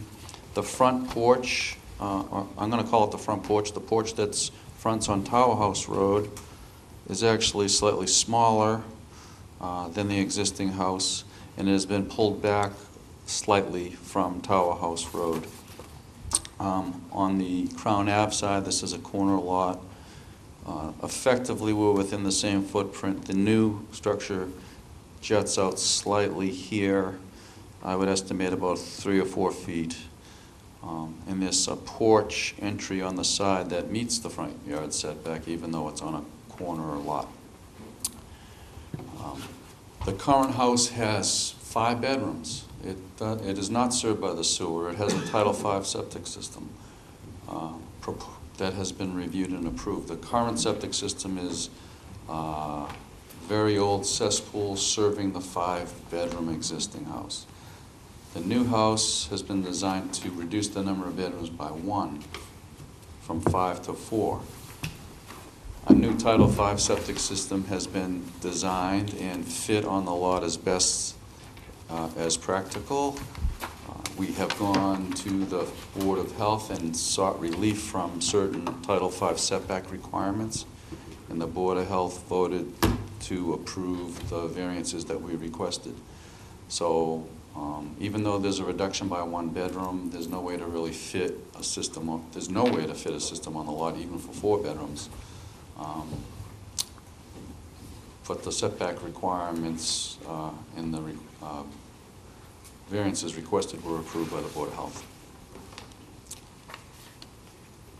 The existing house is not as tall as the proposed house. The existing house is just over 22 feet to the ridge, and it's 1.5 stories.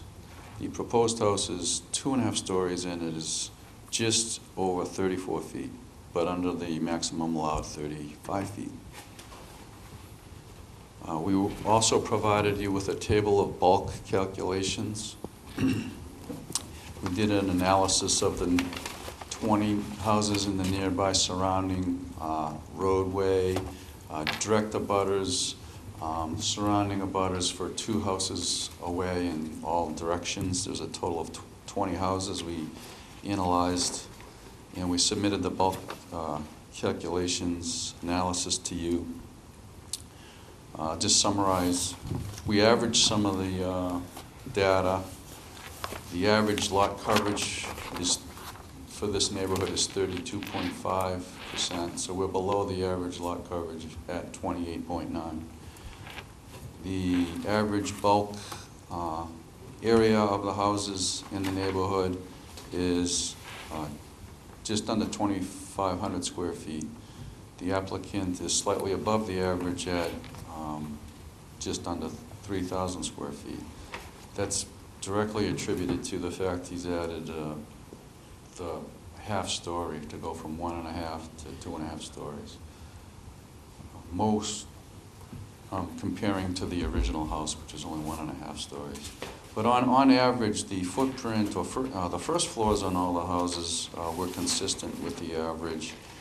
The second story were slightly above the average, and the half story were slightly above the average. But all in all, I think we're consistent, and we're right in the general average for the neighborhood. There's some that are smaller, there's some that are significantly larger. We submitted with our application a letter about demonstrating that the changes in the footprint in the new house as compared to the old house will not be substantially more detrimental to the neighborhood. We outlined the provisions found in the bylaw and demonstrate that in that letter. We reviewed all the referrals. We understand all the referrals. I would like to say one thing about the Historic District referral, Historic Commission referral. This is not in a historic district. Any architectural review by the Historic Commission and any cooperation with the Historic Commission is purely voluntary. It was simply a request to waive the demolition delay, the 6-month demolition delay.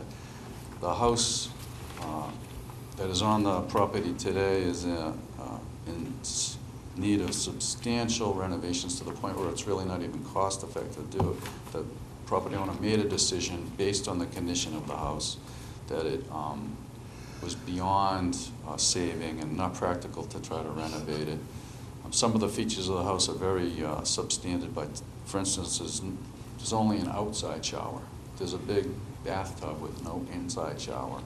A lot of the flooring is rotted. The basement in both the existing and the proposed is unfinished. So the applicant wants to work with the Historic Commission, but he's not bound to any rules or regulations about architectural appearance. He's very much interested in working with the commission and seeking advice, but the application before you and the elevations that are submitted, I think, are what we should be considering for the application tonight. And I think that sums it up, and I'm happy to answer any questions. Okay. Jerry, do you want to start us off? No, I think it's, I know the house is, I like the old house. It needs to be torn down. I hate this thing. Ken? So do you gave us some bulk and lot coverage, but do you have building heights for those? And do any of them reach 34 feet? I didn't have the ability to measure heights of surrounding. I can tell you by my observations of the neighborhood that there are many houses that are consistent with this height. There may be some that are slightly higher on the crown view at the top of the hill. There are some that are not up to 35 feet, but there's a significant mix of homes in this neighborhood. I didn't measure them, though. I just note that your bulk calculation puts you at about 3,000 square feet, right? Right, and the average in the neighborhood's just under 25, but there are some examples, one at 4,400. Right, but that one is on a lot that's about 2,000 square feet larger. Yes, and then there's, at the bottom of the chart, there's a couple that are in excess of 3,000. One's just under 3,700 square feet on a lot that is smaller than our lot, 3,899 square feet. But then there's one at 7,000 square feet, Yeah. yes.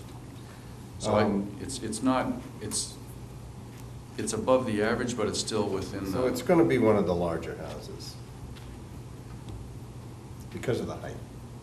I think it's going to be one of a handful of larger houses in this neighborhood, yes.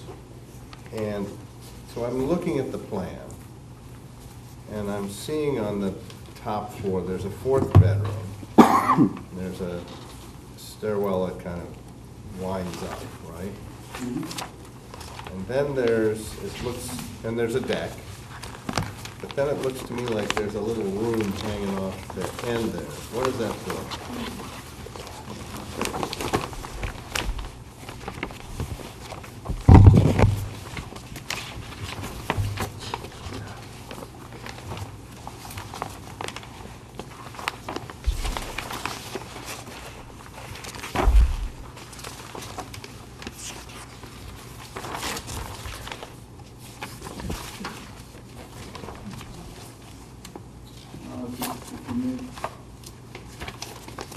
You can also look at the elevation, the rear elevation. I believe it's this area. There's no window in it. I don't know the answer. I guess I'm just trying to think of ways we could make the house a little less imposing. I'm not sure what the specific use of that is. I believe it's a storage area, but I'd have to get that. Do they have a basement? They have an existing unfinished basement, and the new house will have an unfinished basement.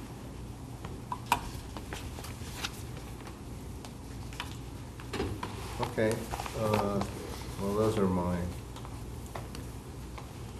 questions. All right, Kim?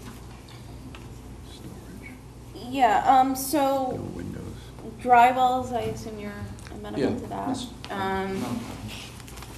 And then same question about the shed that I had for Kevin, I assume that. Yeah, no proposed shed. I do share, I guess, that where Ken was going, some of his concerns, but that's all I have for questions. Ed, any questions? No, it's probably going to be about the same height as the house to the left, I think, right? Yes, Yeah. very similar. Yeah, no, I don't have any. Paul? No, TJ. Bob? No questions. Sari, do you have anything? Is that, well, it can't be a bedroom because there's no windows. Is that supposed to be an architectural feature to break up the bulk? Because if you were to get rid of that and bring it straight across, it would look like a cracker box. So is that an architectural feature to break it up? I could pretend to say it, yes, that's the reason, but I don't really know the answer. Okay. I would have to get back to you on that. I believe it was an opportunity for some additional storage. It's not to be used for anything else but storage. It would reduce the bulk, I can't disagree with that, but I think it might change the massing appearance from the rear because it would be more of just a straight roof versus having the dormer.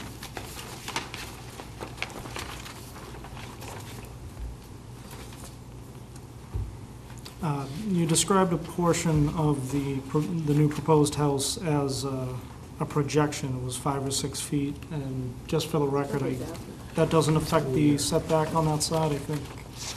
Corner of the building was 7.4 or 7.6 feet. Yeah, although this is projecting, the new house has also been designed so this closest corner to the property line is slightly less non-conforming. The current corner of the existing house is 7.4 feet. This corner of the current corner of the existing house is 7.4 feet. The current proposed corner of the house is 7.6. This projection is even further away than this corner, so it won't create any further non-conformity. Okay, thank you. Any other questions from the board? Any questions, concerns, comments from the public? Yes, sir. Yes, please. And if you could just state your name and address for the record. And any questions or comments that you have, just address it to the board and get you an answer. Pretty steep. Just as an incline. My name is Mike Walsh. I own property at 15 Circular Ave. It's a corner lot. That corner's on Tower House as well. I am directly across the street from the applicant. I would like to voice my support for the project.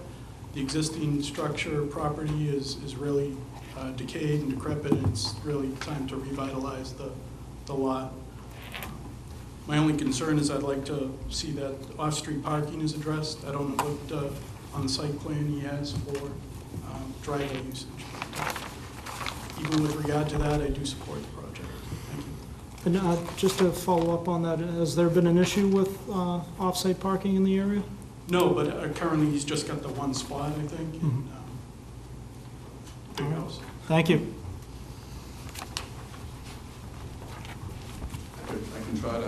I can tell you this. I'm sure Mr. Walsh is very much aware of the tightness of the roadway system. There's virtually no off-street parking in this area, or you'll be blocking the road. You'll certainly be blocking at least, it'd be one lane or one very narrow lane. Mr. McDermott does have, I guess you'd call it the luxury of a slot here on the side. This is where the existing driveway apron is, and this is a flat area that is where he intends to park. He has no intention of parking on the street. There is room for 2 cars here, just barely. Any other questions or concerns from the public? Okay.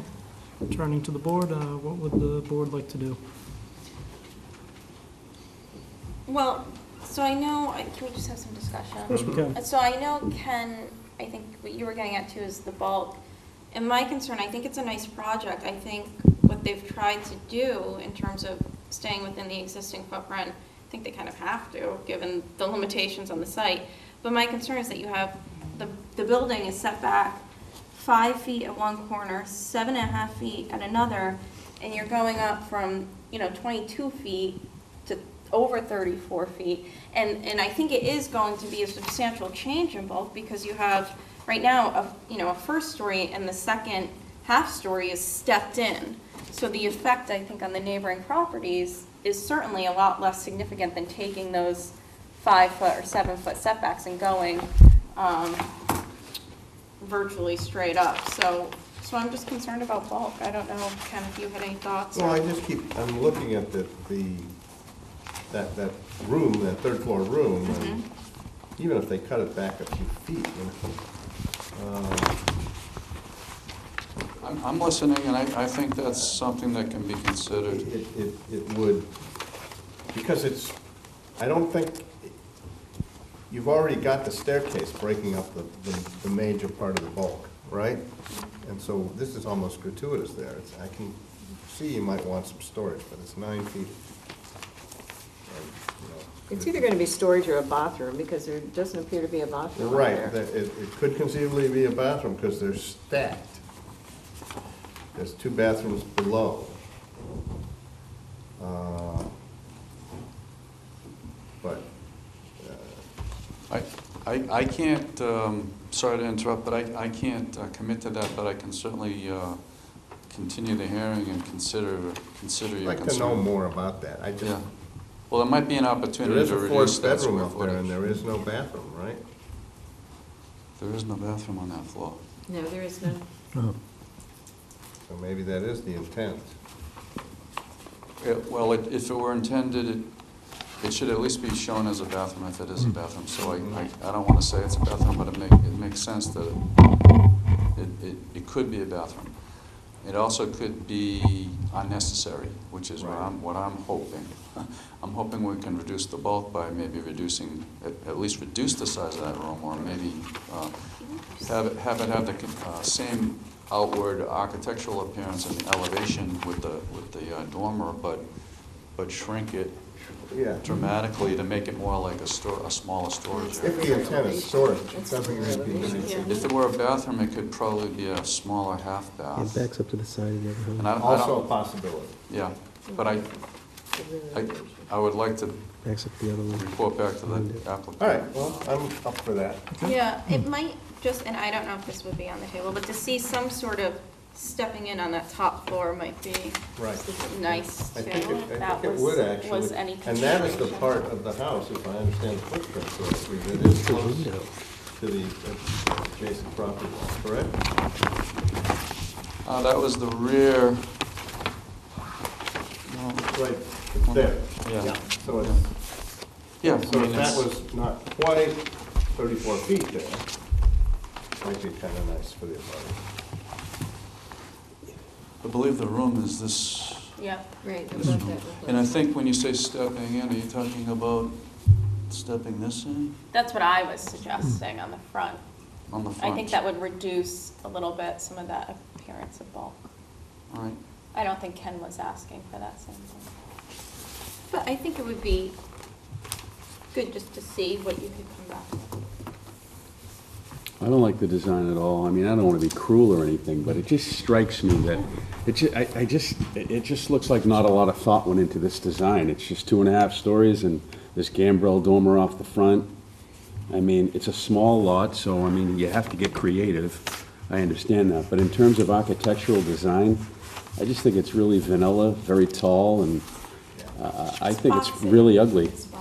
But that's just my I thought that you were opinion. being sarcastic. You Oh, didn't no. say anything. Yeah, I know. You can't tell I don't like he's it. joking anymore. Yeah, the deck on the half a story, and, I don't know, it's like, 10 pounds of sugar in a 5-pound bag, you know? Are we gonna go for continuation? We are. Yeah. All right, I just so- think, so I we- think someone's gotta work on that. We've heard that the applicant's willing to consider that, so if the board is okay, I would just move that we continue Yeah. I'll second to it. when, sorry? September 6th, unless you want to wait till September 6th, September is that 9th. Yeah, I don't want to wait longer than that. Okay. Is everybody going to be here September 6th? I don't have anybody out. Yes. Yeah. I'll be here. Will everyone be there? Yes. So who made that motion? I think Ken was making that motion. Is there a second? Yeah, I second it. To continue to September 6th here at Town Hall at 6:30, Suri? Yeah. Yes. All right. Excuse me. 6:30. We have an executive session at 6. So I believe everything's already been advertised at 6. So make it at 6. We'll make it at 6. So we don't have to stop everything, go into a new hearing. It'll just be a flow. All right. All those in favor? Aye. Aye. Thank you. Thank you.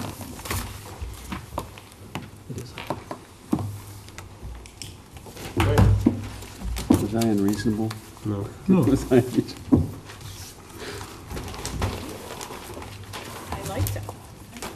You can do so much with community design. Yeah, that's kind of what I thought, you know? What's next? Rathke?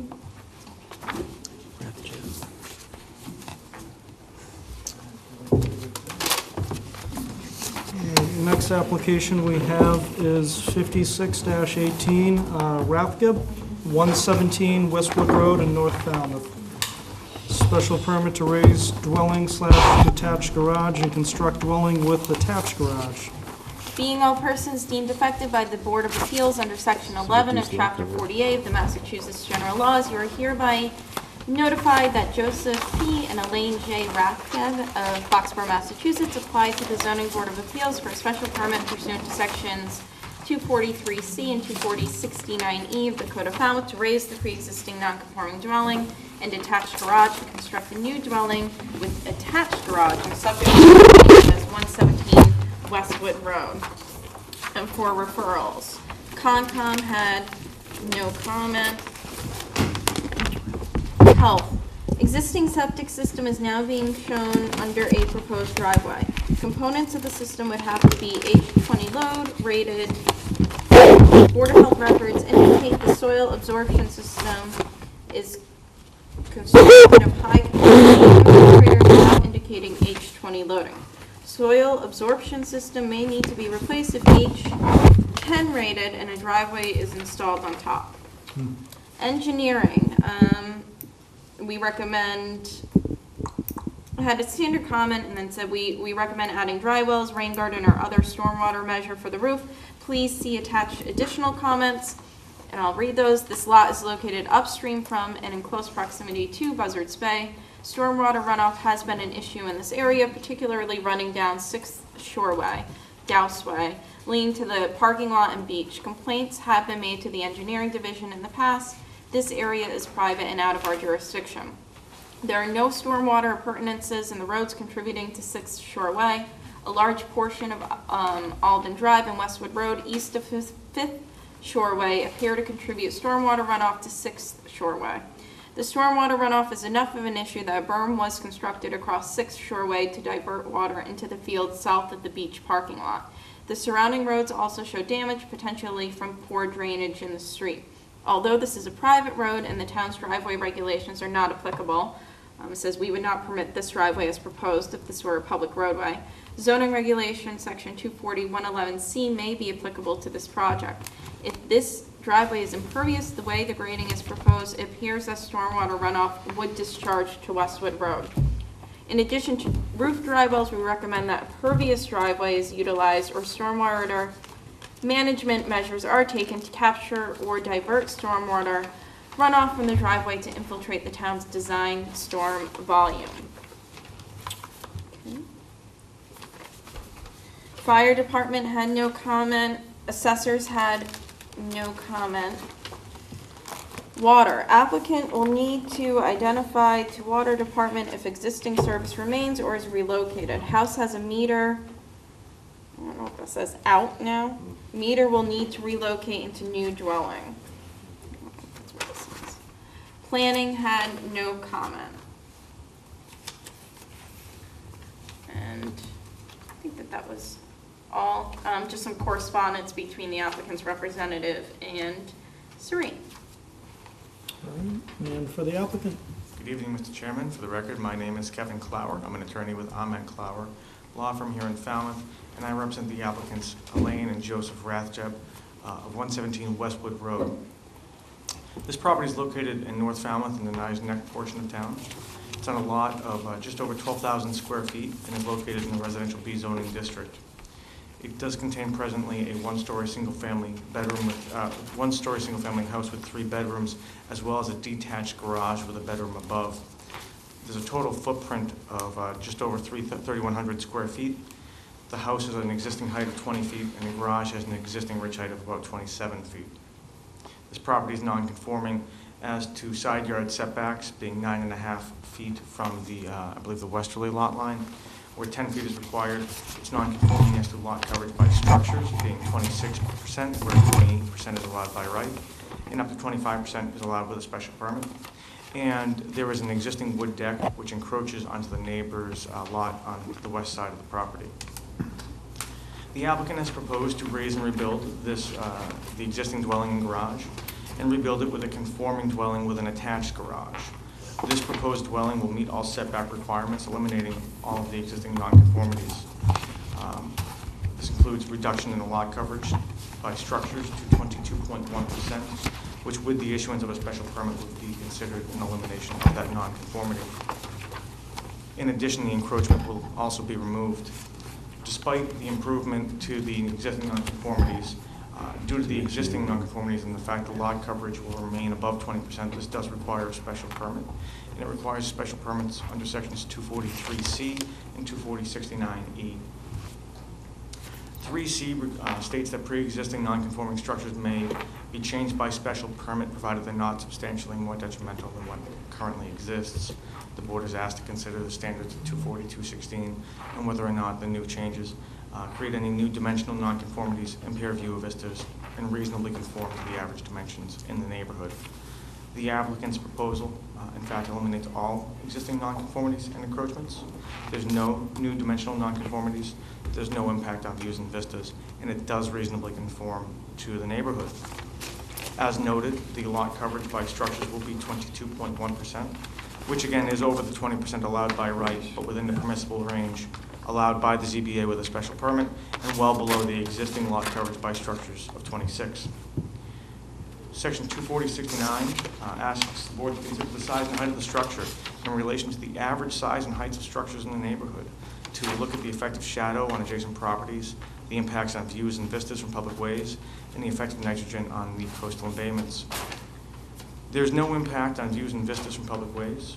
As I've mentioned, I did not mention, the proposed ridge height in this will be 31 feet, 1.5 inch, which is under the 35 feet allowed by right. As to the size and height, we did submit a table with the application, given the lot size, structure, footprint, and the gross building area of 26 homes within a 300-foot radius. Of those 26 homes, 12 have a larger footprint, 21 have larger gross building areas. The average footprint for those areas, for those homes, is 2,947 square feet. The proposed is 2,655 square feet, nearly 300 below the average. The average gross building area is just over 5,650 square feet, and the proposed is 4,611, which is over 1,000 below the average in the neighborhood. As to nitrogen, there is no effect, as it's the same number of bedrooms in the proposed home as in the existing structure and garage. And I did check, the assessor's records do have this as a 4-bedroom home currently. As to the engineer's comments, we did revise the plans following receipt of those comments to add 5 dry wells done to contain runoff from the structure. In addition, we've spoken with the engineer, and he's agreed that the driveway will be appropriately graded to maintain stormwater on site as much as possible. As to comments relative to the existing Title V from the Board of Health, I did email Ms. Boudreau this morning. The existing location as shown in the plan was taken from the tie card at the Board of Health, which is an approximate location. That system will, of course, be located in the field. To the extent that any section of the Title V system were to be located under the proposed driveway, it would, of course, be upgraded to an H20 system, H20 component, which would not impact the project. And I think a question was raised by Ms. Boudreau as well as to the driveway. The intent is to pave it. The applicant is considering doing pervious on some portions of it, primarily the portion nearest the street. They haven't come to an exact determination on that. However, it was factored into the lot coverage by structures, paving, and parking as though it were to be paved. And that is actually an improvement that I did not mention, from over 41% to slightly over 38%, which is another elimination of a nonconformity. Based on these reasons, I don't feel that there's any detriment to this project, and certainly none that would be considered substantially more detrimental than what currently exists. Given all of this, I would ask that you grant the special permit, and I'd be happy to address any questions the board may have at this time. Thank you. Bob, we'll start with you. Any questions? No, my main questions were with the stormwater, but it seems to be addressed. Paul? No questions. No questions. Kim? I have to come up with one. You don't. No, I will. You said, what, is there a basement? There is. Is it unfinished? I can tell you exactly, it is on the plans, and it notes that there is a finished storage area and an unfinished utility room. Okay, sorry, I missed that. The finished storage area is located at the bottom of the stairs with no door, as to eliminate the chance of it being considered as a bedroom. Okay, so I'm gonna put that. And my favorite question, no shed proposed or planned? There is none proposed at this time. There is a new garage, so I think that would address most of their storage concerns. But again, as to the extent they wanted to ever put in a shed, they'd need to come back to modify the special permit. Sounds great. That's all. Ken, any questions? I got nothing. Jerry, anything? No question. All right, and I do not have any questions. Are you going from 3 bedrooms to 4 bedrooms? It's 4 presently. There's 3 in the house and one in the garage. So there is one, okay. Yes. I missed that part of one being in the garage. Mm-hmm. Thank you. And that's consistent with the assessor's records as well.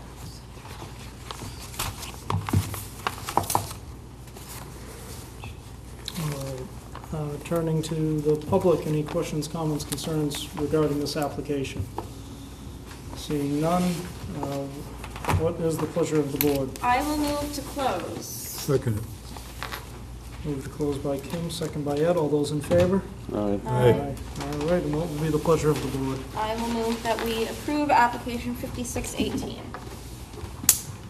All right, I can second that. Okay, so findings and conditions. Findings that they're eliminating all the nonconformities and they're remedying or getting special permit relief for the lot coverage over 20%. That they're going to be testimony that they're going to be installing 5 dry wells to address the stormwater concerns that engineering raised. That they're going to work with engineering, I think was the, I don't know, I don't want to, relative to the grading of the With our driveway. engineer.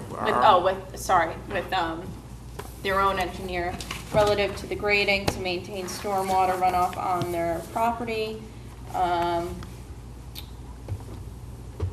The applicant's exploring use of a pervious surface near to the street. 4 bedrooms remaining, 4 bedrooms. Testimony was of no intention to put a shed in at this time.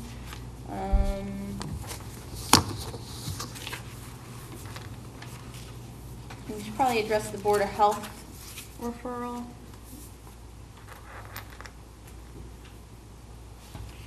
Yeah, he did. He Yeah. addressed it, saying that if there is any pervious area for cars and everything, it will have a H20. So we should I include. got that in the finding. Oh, you did. That the finished area in the basement is for storage. And 240, 216, not substantially more detrimental, certainly a benefit. It's nice to see nonconformities eliminated. And conditions per plans, 5 dry wells. Well, the plans show that. Oh, do they? Okay. Don't we have No, I revised don't- plans that show it? Not sure Yeah. that the current plans. They're show on it, there. do they? Yeah. 1, 2, The 3, one submitted 4, July 5. 30th. Oh, okay. With the July 30th. So then, revision just date. per plans, no shed, 4 bedrooms to remain 4 bedrooms. No shed without prior approval. Without from prior ZBA, approval. Because they're only at 22. Yep, and there's gonna be one other one. Stormwater to remain on site. I think that's an important condition here. all right. Okay. So that was, motion was made by Kim and second by Ken, all those in favor? Aye. Aye, unanimous. Thank you. Just glad I avoided Paul's wrath tonight.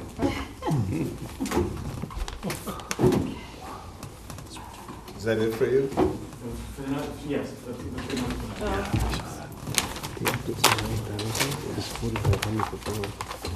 And up next, we have application 57-18, Busick, 40 Fraser Road in West Falmouth. Being all persons deemed affected by the Board of Appeals under Section 11 of Chapter 40A of the Massachusetts General Laws, you are hereby notified that, I apologize, I'm not going to be able to, is it just? Peter. Peter? Peter Is it? Either Okay. is fine. Okay, Peter and Joanna Busick of Wayland, Massachusetts applied to the Zoning Board of Appeals for a special permit pursuant to Section 243C of the Code of Falmouth to construct an 11 by 20 two-story addition to the existing two-story dwelling on subject property known as 40 Fraser Road, West Falmouth, Massachusetts. 4 referrals. Concom had no comment. Health 3-bedroom septic, 388 gallon per day, installed in 1997. Okay for 3 bedrooms. Engineering, standard comment with this recommendation to add dry wells, rain garden, or other stormwater measure for the roof. Fire department had no comment. Assessors had no comment. Water, no comment. And planning, no comment, and there's no correspondence in the file. Okay, and for the applicant?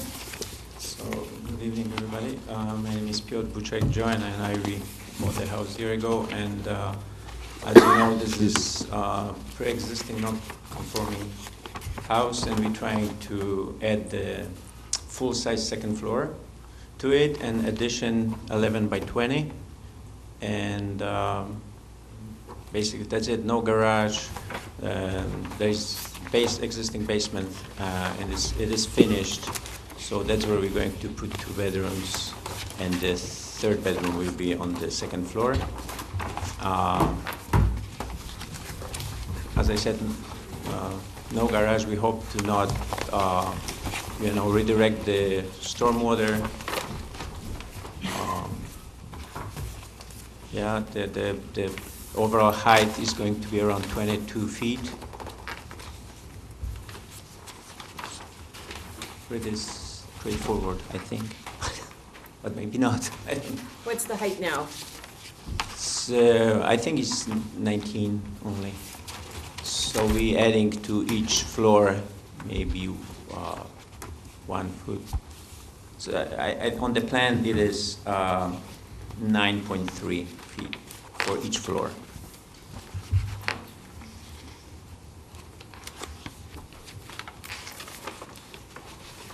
So to And make no it clear, shed. he's adding Yeah. an 11 by 22 story addition and adding a 2nd floor on the existing. And it's different because of the way the And- grade is on the property. So When you look addition- at the front elevation versus the rear elevation, Okay, yep. there's 2 sets that show you, one's existing and one's proposed.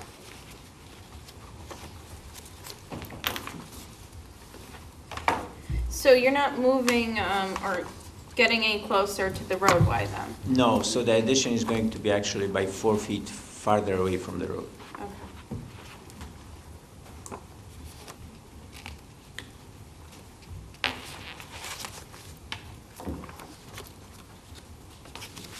Any other questions, Kim? No, it's just a little difficult to see where they're going to be kind of adding on. Well, you've got an existing set and a proposed set. Oh, I see. Existing. And if you look at the topo. Oh, I see, yeah. proposed stairs, proposed addition. Yeah. I see, okay. Given the topo, that's about the only place they can do an Yep, addition. okay. All right, no, would no, have I to- don't have any questions right now. I don't have any. I don't. No Well- questions? No. Jerry, any questions? No questions. Ken? No. One thing, Sure. I think Kimberly forgot it, there won't be a shed. They're way under on lot coverage. Okay. 2 sheds. And I don't think I have any questions either. So what's the number of bedrooms? So now it's 2, and we're planning on the third one, so 3 total. 2 to 3. And your current septic can handle that?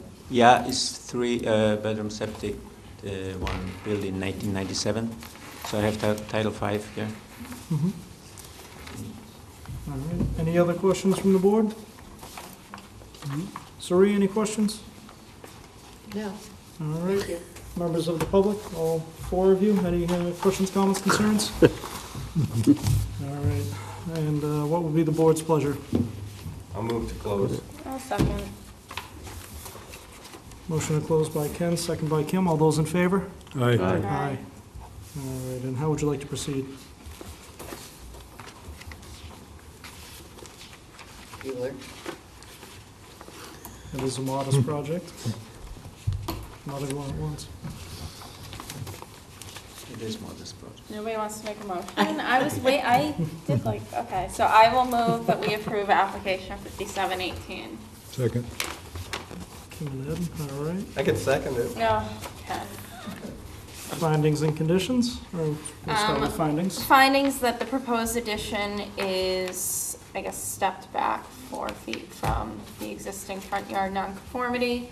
That's 2 bedrooms increasing to 3 bedrooms, but there is a Board of Health referral saying that the on-site septic can handle that. It's 19 going to 22 feet ridge height.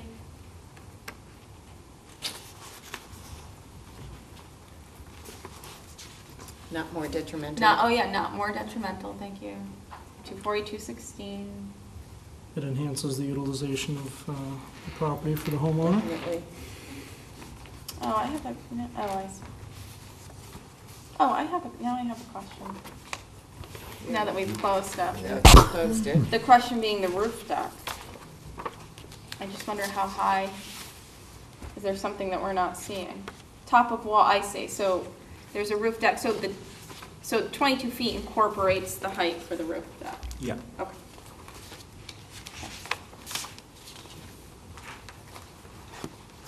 Oh, is that it for findings, I think? I think so. Conditions are per plans, No more than 3 bedrooms? no more than 3 bedrooms. I feel like we rushed. Does that do it, Kim? Yes? All right. Motion was made by Kim, and I think it was seconded by Ed? No, No, I'm sorry. I think I seconded. You Didn't I? No, Ed had done it. Oh, you did? Nope, Yeah, you he's did just- that. Okay. He's just quiet tonight. Good, that's all right. Okay, motion was made by Kim and seconded by Ed. All those in favor? Aye. Aye. Unanimous. Thank you very Congratulations. much.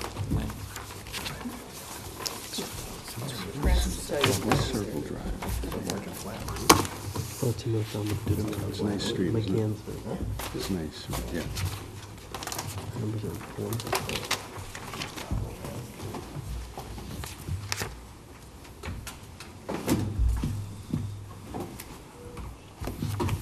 And our final application of the night, application 58-18, Landsman, 4 Circle Drive, North Falmouth, special permit to rebuild front porch and construct addition to second floor. Being all persons deemed affected by the Board of Appeals under Section 11 of Chapter 48 of the Massachusetts General Laws, you are hereby notified that Herbert Landsman Jr. and Cynthia R. Landsman, trustees of Sudbury, Massachusetts, applied to the Zoning Board of Appeals for a special permit pursuant to Section 43C and 4069 of the Code of Falmouth to rebuild the front porch and construct an addition to the second floor of the pre-existing non-conforming single-family dwelling on subject property known as 4 Circle Drive, North Falmouth, Massachusetts. For referrals, engineering had its standard comment. Concom requires filing with Falmouth Conservation Commission for construction, an FWR velocity zone. Health, no increase in bedroom number, remains 5. Attic space not to be used as bedroom. Water, not applicable.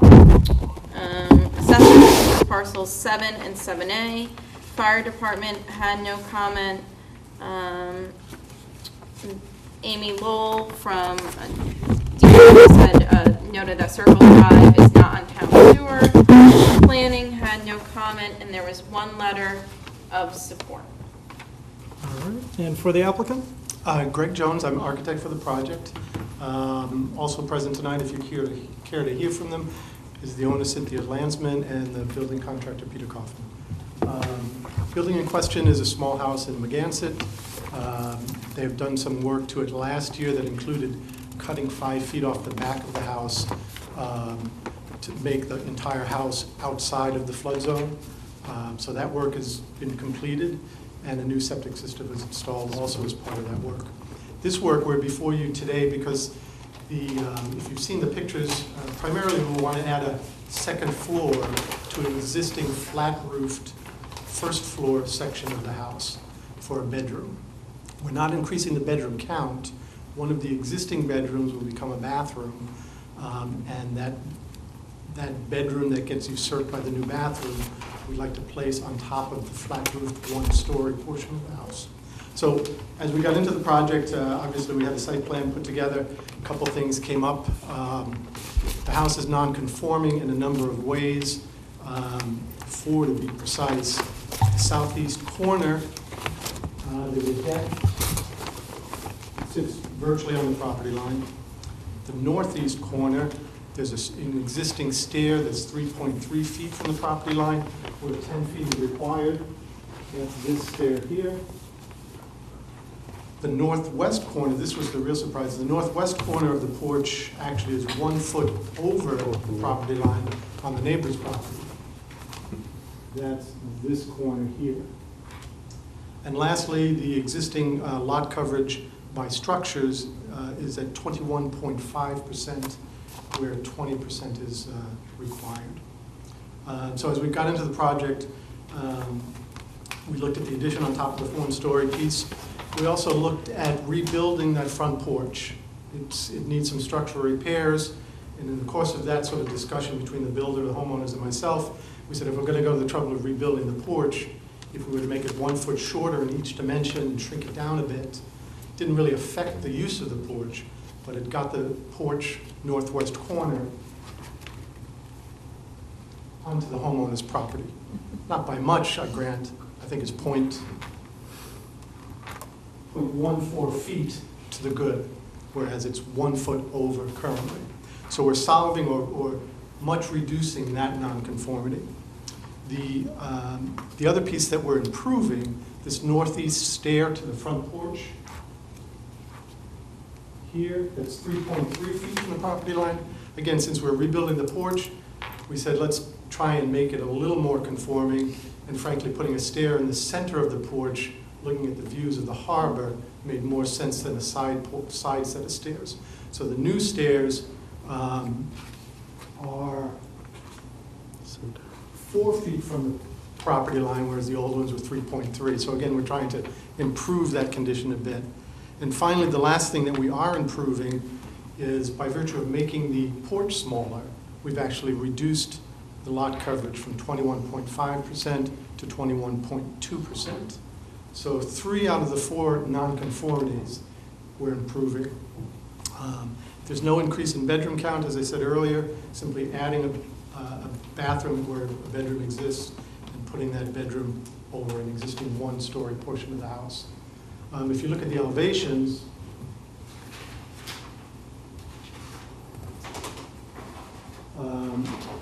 you'll notice I circled in red where that addition is. The ridge height of our new second floor addition is about 4 feet lower than the highest ridge on the current house. So it's a fairly modest, small addition to what, if you were to look at it, not as much as even the flat roof that's there now is pretty incongruous with the rest of the neighborhood. So all in all, I think it's a fairly small increase in the size of the house. The 2 neighboring houses, if you've seen the photos, are quite a bit larger than this one, even with our little addition. And I think overall, we're improving the situation. We're certainly not increasing any sort of detrimental aspect to the neighborhood. So I'm happy to answer any questions you might have. And again, the homeowner's here, as is the building contractor. Thank you. Thank you. Bob, any questions? No questions. It seems like a nice project, and they're reducing nonconformity, so. No questions. No questions. Kim, you got anything? We won't be having a shed. Look, people come in and they got sheds and they're over the lot number. Yeah, I think it's a nice project. Kim? So interesting, there's really no master bedroom, right? It's all, There's sort of a master bedroom up on the second floor that now has its own bathroom that can be used by guests as well. but then that's the only bathroom for the There's one in the back, actually. Show you? Oh, this is the existing, so. Oh, okay. So. I'm thinking, geez, that's not Yeah, this is all comfortable. existing. There we go. Oh, So this is first floor. One more. So that's this is better. the new bathroom where a bedroom used to be. This is an existing Gotcha. bathroom we're gonna renovate. That's much better. Yeah. Now I would come and stay there. Any other I questions? have no Kim? questions. No questions. And Kim, I think you Yeah, had I a just had to question? follow up the attic, use of the attic. Yeah, it's basically storage and mechanical space. We opened up a little hatch there with a skylight to bring some more light into the central stair mostly. Okay. It's not an additional habitable space. The ridge height's fairly low. Okay. Sari, any questions? No, thank you. Mr. and Mrs. Landsman, I think as the only two members of the public, I think you're in favor of this project? It's Peter Coffin and Oh, I'm sorry, I was going off of the application. Yeah. My Her apologies. husband just found out they're together. Yeah. My apologies. All right, and what would be the board's pleasure? I will move, oh, sorry. Kim? you No, want it's this? okay. Oh, no, let's, Move to close. Switch it up. oh, it's closing. I thought he was gonna. I will second. What just happened? Kim formally closed. Ken Nina moves to second. close, Kim second. All those in favor? Aye. Opposed. Make the Ken, motion. would you like to make the motion to Sure, approve? I'll move in favor. He did the easy I'll second. All right, But now you're gonna ask me for findings. I will ask you for findings.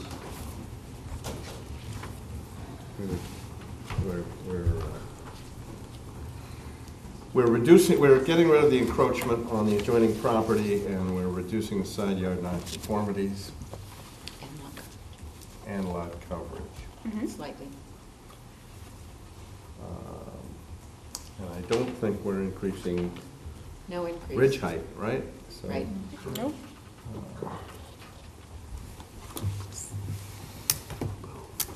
Not more detrimental, Not more detrimental. no more new nonconformities. No increase in the number of bedrooms. No better, much better utilization. I would say testimony that's about. Actually, this- is Oh, there God. a net decrease in the bedroom? What is that? No. No, they're relocating a bedroom. They're relocating the bed. So remaining the Just- two beds. Just to address the, what was it, Board of Health referral, just a testimony that there's storage and mechanical space in the attic and not habitable space or bedroom use there.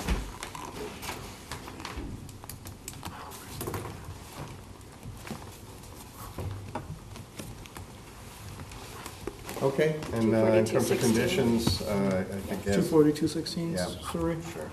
Yeah. And then in terms of conditions as per the plan. And 4 bedrooms. Yeah. Oh, Three excuse me, it's bedrooms. not 4, it's 5, isn't it? So 3 bedrooms. Pick one up. It's like 5 bedrooms. Is there? No. Where am I? There's, It's 5. there's 4 on the top. Oh, there's 5.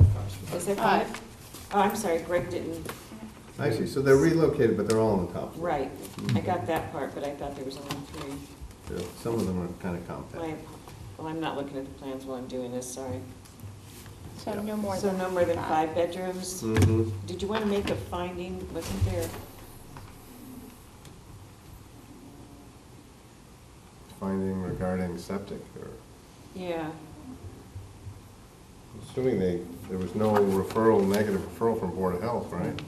Well, that was just the referral from Board of Health, no increase in bedroom number, remains 5, attic space not to be used as a bedroom. So if we had the testimony and the So no conditions, habitables. 5. Okay. Yep. So that's a condition you should make on the attic space. Right. Okay. The testimony had it that there was a new septic installed. Right. Okay. All right. That just about does it. No shed without prior approval Yes, from board. thank you. I'm not doing that anymore. Everybody's gonna make fun of me. No, no, no. Somebody before, when I got on this board, I don't know who it was, would always ask about sheds. So there was nothing. I don't want to be the crazy shed lighter. There was nothing about dry wells. Too late. You're on the record no. now, Kim. so- Yeah. All right, that motion was made by Ken and seconded by Kim. All those in favor? Aye. Aye. Unanimous. Congratulations. Thank you. Thank you. Have a good night. Now go home and tell her husband. It's gonna be. And we had already covered the open meeting agenda items, so this meeting is now adjourned. Thank you. Very good.